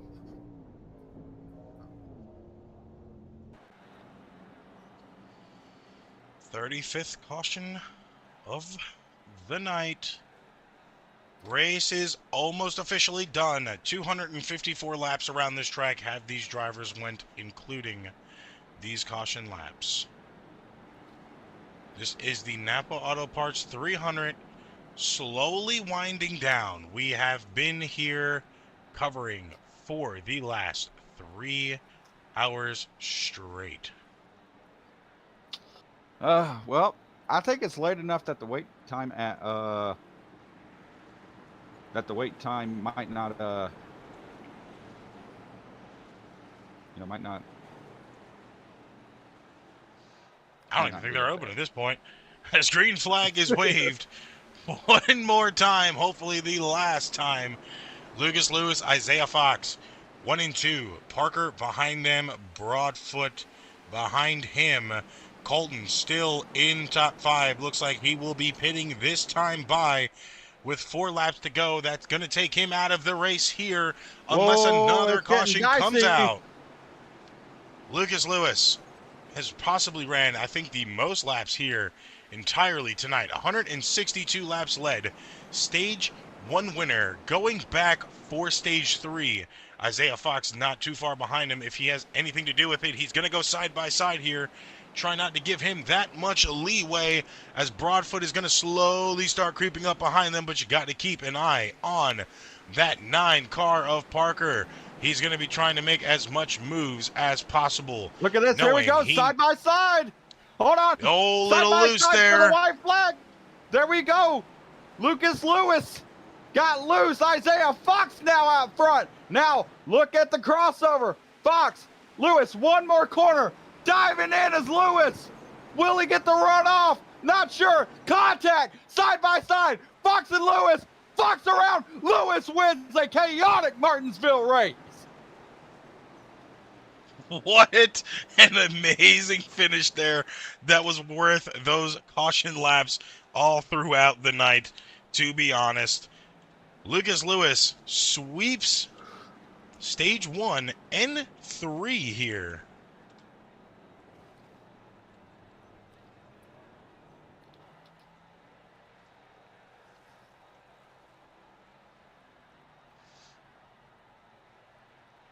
As that man is going to stay on the track and burn it down. Your unofficial finishing order. Now he's waiting for his teammates around, and they're probably going to get a picture. That unofficial results right now, as it states, Lucas Lewis, obviously your winner there, burning it down as we speak. Jordan Parker finishes in second place. Brandon Broadfoot in the 22 in third. Tanner sitting in fourth place. Corey Rainey in fifth. Isaiah Fox in the 09 in sixth. Didn't lose many positions there, thankfully. The 88 of Joshua Mason in seventh behind his other Canadian comrade. Colton Corbell in his first race out here in eighth place. Mark Morton, unfortunately, finished in ninth place, was going for 4 wins this season. Brendan Carroll was parked earlier due to network connection. He will finish in 10th. Rob Doucette, that 48 car, is in 11th. Gage Burns, that was parked earlier for his incident count, is in 12th. David Callahan, who was laps down due to a dive bomb by the 09, will finish in 13th place. He gained an extra position off of that. 51 of Caleb Hess in 14th. Matthew Warall, Gary Adams, and Hanson all finish 14th down to 18th. Well, let's go ahead. Let's interview some of these drivers. Partner, let's go ahead and bring in our race winner, Lucas Lewis, to the broadcast booth. Take it away, partner. Lucas, what an amazing show we have seen from you here tonight. You were able to clinch Stage 1 comfortably there at the end, was able to take away the win from what we thought was going to be Isaiah Fox. How are you feeling at this point in time, knowing you have 2 wins on the season and have technically double locked yourself into the playoffs? I I mean the goal. I mean, like I said, the goal was to help my teammates out, and I feel like right there. I'm sorry, I'm a little emotional right now. It's great to finally win in the hometown for once, but I mean, it's great being 2 wins in because I feel like today was a very perfect day for us. We got stage one, we finished second in stage two, and we were able to steal away a win. I mean, that was awesome. Now, earlier tonight, we've seen a lot of problems on the track, whether it be just getting loose out of the corners, a little bit of over throttling. I didn't see much of that from you. What do you feel like really contributed to be able to take that win here tonight at that last little over under in 3 and 4? I mean, that I was kind of counting on that. I was counting on a lot of things. I mean, the cautions were really much helping us out because we were the only ones that really stayed out, and we only pitted twice. So I mean, everyone else got fresh tires. I was on my old 100 lap old tires. I mean, I definitely thought I gave the win to Isaiah. I went in the corner. I felt the left rear tire lock up. I was like, "Yep, that's it." Isaiah just won the race. Good job. I mean, I like Isaiah. We're good friends off the track. We're good friends in different leagues. It's kind of awesome being able to beat him. Now, with this momentum for not only you, for your team, how do you feel going into Kentucky next week? It is the second to last race in the regular season before we go to Daytona, which is anybody's race. But how do you feel like this momentum is going to carry over for not only you, but for your team going into next week? I definitely feel like that this is going to be. I mean, the final 2 races is going to be chaotic for the playoff. I don't even know what the playoffs look like right now. But it's going to be chaotic, I do believe, for the final couple races. Kentucky, I feel like Jordan, Isaiah, Brandon, you're me, Mark, you're going to see a whole lot of people up front normally. But I feel like with this momentum right here and what we showed today, that we can beat Mark and we can be one of the best drivers in the field today. I mean, if it gives me a whole bunch of confidence going into next week and going into the playoffs. Josh, you have anything to ask our race winner here? Well, I got to ask, man. Look, leading over half this race, you battled against some of the toughest tonight. You talked about it being a confidence boost for the playoffs, but knowing that you're going to have this track to face again in the playoffs, how do you carry the momentum from this to help you go into the playoffs and possibly capture another win when we revisit this track the next time? I feel like, I mean, like I said, it's this moment very like I feel like today was all about making mistakes from a lot of drivers, and I feel like we were like one of the cleanest ones. We never really spun off the corner. We I know I hit the apron or not the apron the curb a little too much sometimes, but I really never spun out. Never got spun. I made one mistake trying to cut in front of Tanner and almost lost it. So I mean, it's just I feel like that this momentum is really going to help us go forward into maybe winning a regular season championship with the way David finished today and being able to go on through the different rounds with not really a worry besides the round of 8. I feel like that's what really is going to help us out a whole lot. Well, definitely that'll be huge for you as well. But congratulations once again on the win tonight. Any shout outs from you, my friend, before we send you on your way? To shout out my parents watching this in the room next to me. I did not use my dad for once for strategies. It was all in my head. I gotta shout out just everyone watching here and being able to put on a good show. I shout out you guys for streaming the races to give these fans a good show, and I like to thank the virtual fans for coming out to Martinsville. And let's be a hard party tonight for me. Well, congratulations on your win at your home track. Second win of the season.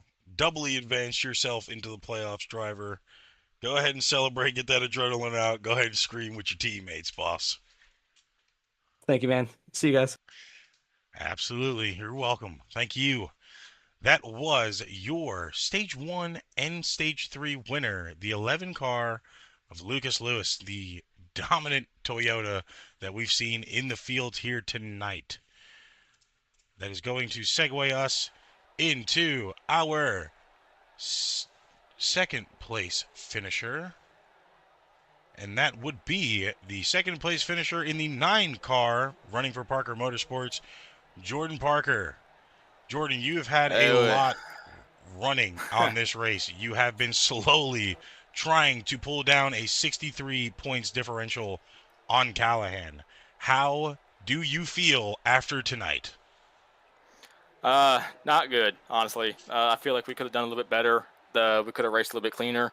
The 18 and the 2 was definitely not my fault. There was just a lot of miscommunication going on over the radio, and I couldn't focus and tag the 2 there on that. I want to say last or second to last caution. It happened. I apologize to the 2. It was not my intent at all to hit him. Same to the 18. I saw him get loose off of turn 4, and I had a chance to take a position, so I took it. I don't know what happened between me and him going to turn 1, but it's racing. It's Martinsville. It's a short track. You're going to have issues like that. Unfortunately, there's nothing I can do because it's a contact sport. Now, with this race being in the books, we only have 2 more races in the regular season, that being Kentucky and Daytona. What do you feel like you need to do to either A, take this points differential away, or make it go away 100% for certainty? Win. I need to win next week and at Daytona. I need to have a Nashville kind of weekend. I mean, that I need to not have what happened here tonight with a whole bunch of cautions and wrecks, possibly risking my regular season champion fight.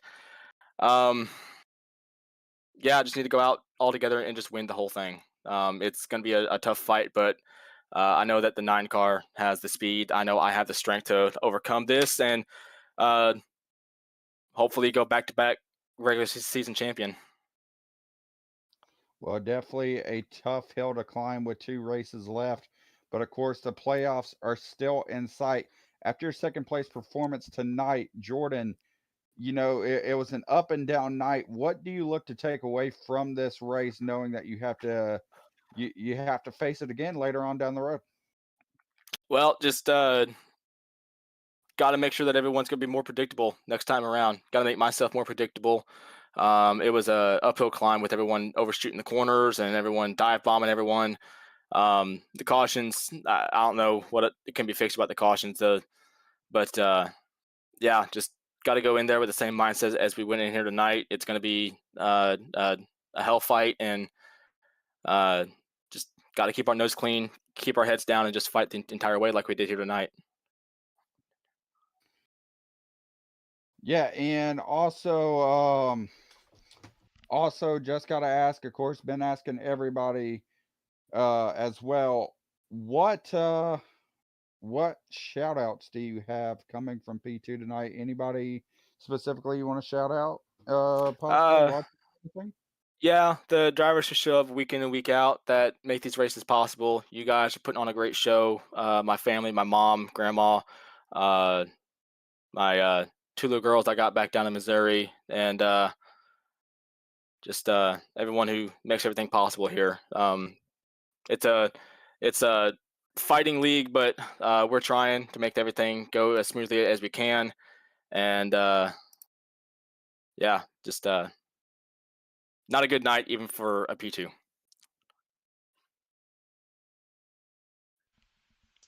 Now, we had to throw this track together pretty late into the season. This happened roughly Sunday to Monday after our race last week. We do have to touch this race again in 11 weeks in the playoffs.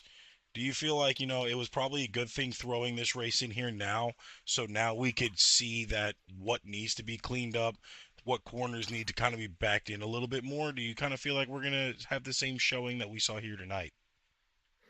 I hope not. I really do hope we don't have this same outcome going into the round of 8. I don't even know where Martinsville lands. I want to say it's the second or the last race in the round of 8. But I really hope that we don't have the same showing as we had here tonight. It's got a good product to have good, clean racing. It's got a good product to have good short track racing. It's just a lot of drivers just got to practice more, get that track time, get track time around other cars, and we can have a good product here. It's just some people got to fix themselves. I do agree with you on that as well. If Josh doesn't have any more questions, I think that will be all from us tonight. We will segue in, if you are good there, Josh. Yep, perfect. Well, I appreciate your time, Jordan. Obviously, it didn't work out the way you expected it. You wanted that podium #1 finish. You still claimed it 2, which means you did back off some points on Callahan. So good job to you tonight, driver. And I'll definitely be looking forward to seeing you, hopefully again, in a top 3 finish here next week at Kentucky. I appreciate you guys. Have a good night. You too, buddy. And that was our second place finisher of Jordan Parker of Parker Motorsports.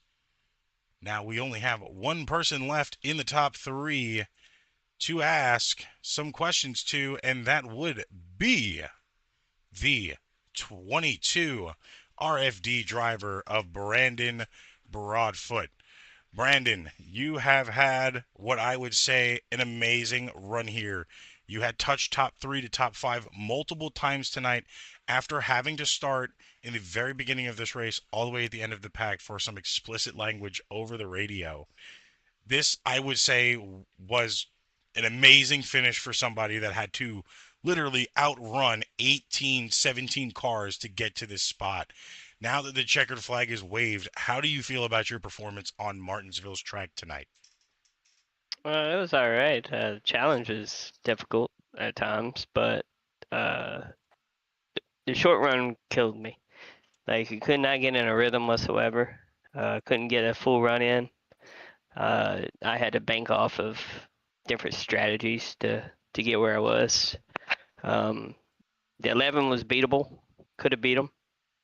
But there was cautions every, like, 5-6 laps. So it was kind of impossible to try to do something. I managed to try to get up there and get him out of his groove so I could at least try to take it over, but just bad timing of cautions. Yes, that's the way it is with Martinsville and short tracks. You're gonna get a pile of them, and surely tonight that happened, and I get reared in there at the end of the race almost, and had a good set of tires. It was good and sitting in a good spot, and got some left rear damage, and was hoping to do something with it, but that unfortunately didn't pan out to a win. But this will take third. Josh? It was an up and down race for you, my friend, and for your team as a whole. Y'all looked very good throughout the race, but of course, you've had a very good season. Just that ever elusive win has kind of slid away from you. Knowing that you finished top 3 tonight and knowing Martinsville is still ahead on the schedule, do you think you have what it takes to put that 22 Mustang in victory lane next time that we head to the paperclip? Oh yeah, without a doubt. Like I said, with the whole, if it wasn't just caution after caution, probably getting a groove to maybe do something with the car that was given or what was offered to me, but I wasn't able to put in my. I'm more special at the long runs, that and you go all the way back out to the start of the time I started racing with you guys, Charlotte, Pocono, Indianapolis. I'm more of a long run person, so if I can't get in a long run groove, then it's kind of difficult to get in into a good spot. But we're going to Kentucky next week. Should be able to race that, and hopefully we'll win that. But definitely Daytona. I'm good at super speedways, so that might be a twofer there if we can get some clean racing in.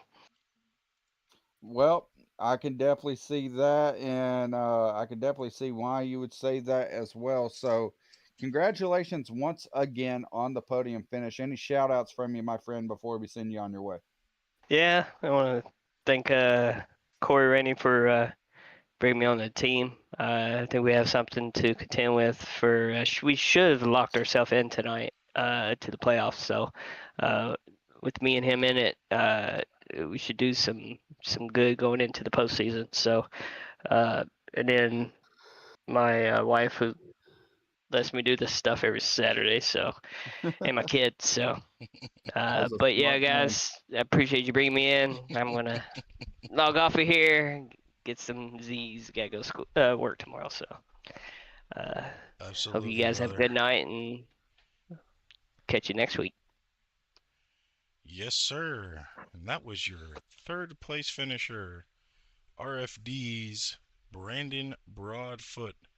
Now, speaking of RFD, I do want to talk to somebody from RFD that about had the worst outcome he possibly could have expected from tonight. That would be somebody that was your pole sitter at the beginning of this race and unfortunately finished all the way down in 8th place. That is the 2-car of Colton Corbell.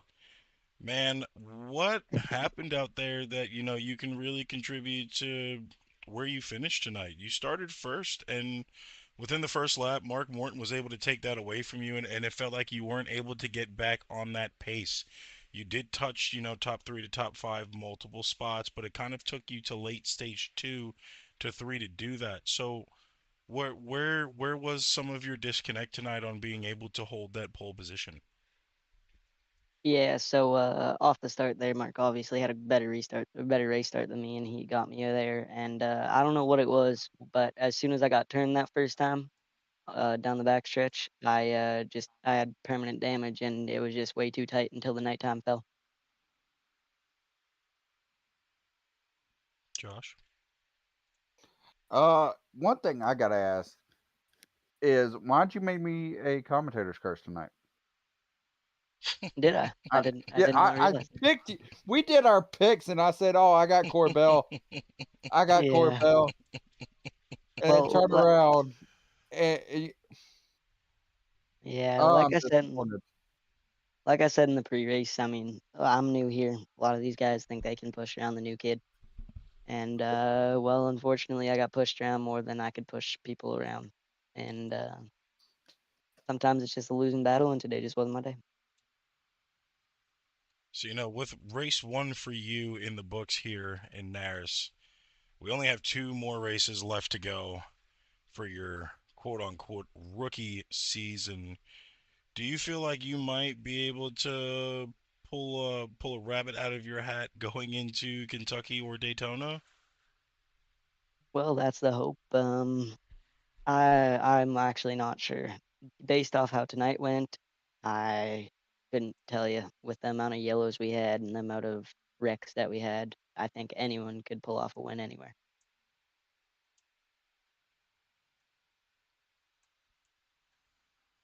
Josh, you got anything else for him?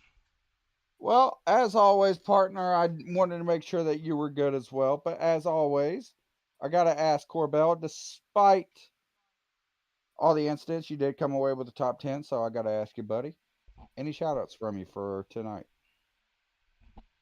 Just to Tyler for bringing me into this league and Rainey for picking me up, even though he had no clue how I run on iRacing. Obviously, unfortunately, I disappointed him today. He was happy with how I finished, even though we all got caught up in wrecks at RFD. Um, unfortunately, it's just how the hack goes. But shout out to Rainey and Tyler for bringing me in. Definitely. Absolutely, Well, buddy. long night, long race, a lot of fun though, and definitely, definitely a what's the best way to put it? A race that not a lot of people are going to be fond of looking back, but still a lot of great action either way. And now we're on our way to Kentucky, partner. What a night and what a building block to the playoffs coming up. Man, absolutely. Like we stated earlier, this race is gonna be reran in 11 weeks for the second race of the round of eight. If I'm not mistaken, your road course race is gonna be your elimination race for that round. So hopefully tempers from here don't carry over, and a lot of the driving kind of cleans up by then, because we do not want to see another repeat here of breaking Martinsville's caution record and then setting a whopping 33 cautions throughout the remaining of the night. So I'm hoping, this is kind of in the past for most of these drivers, and we can only look forward for the rest of the season. Well, definitely going to be looking forward. Kentucky and Daytona up next. And definitely excited to be spending it with you, partner.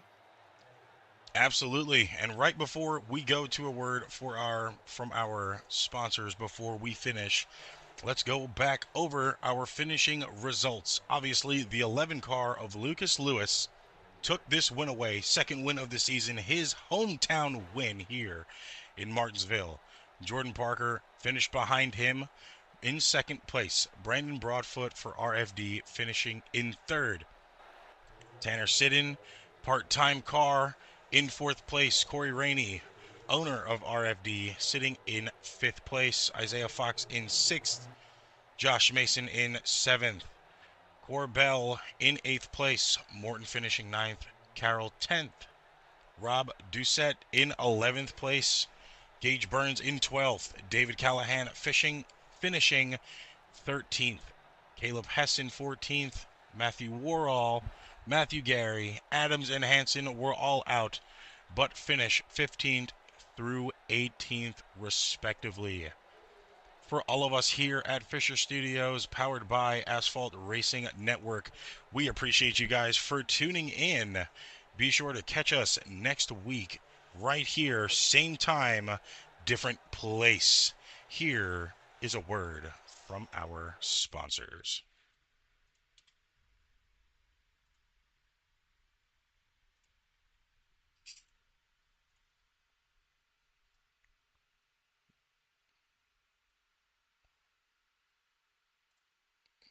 Why?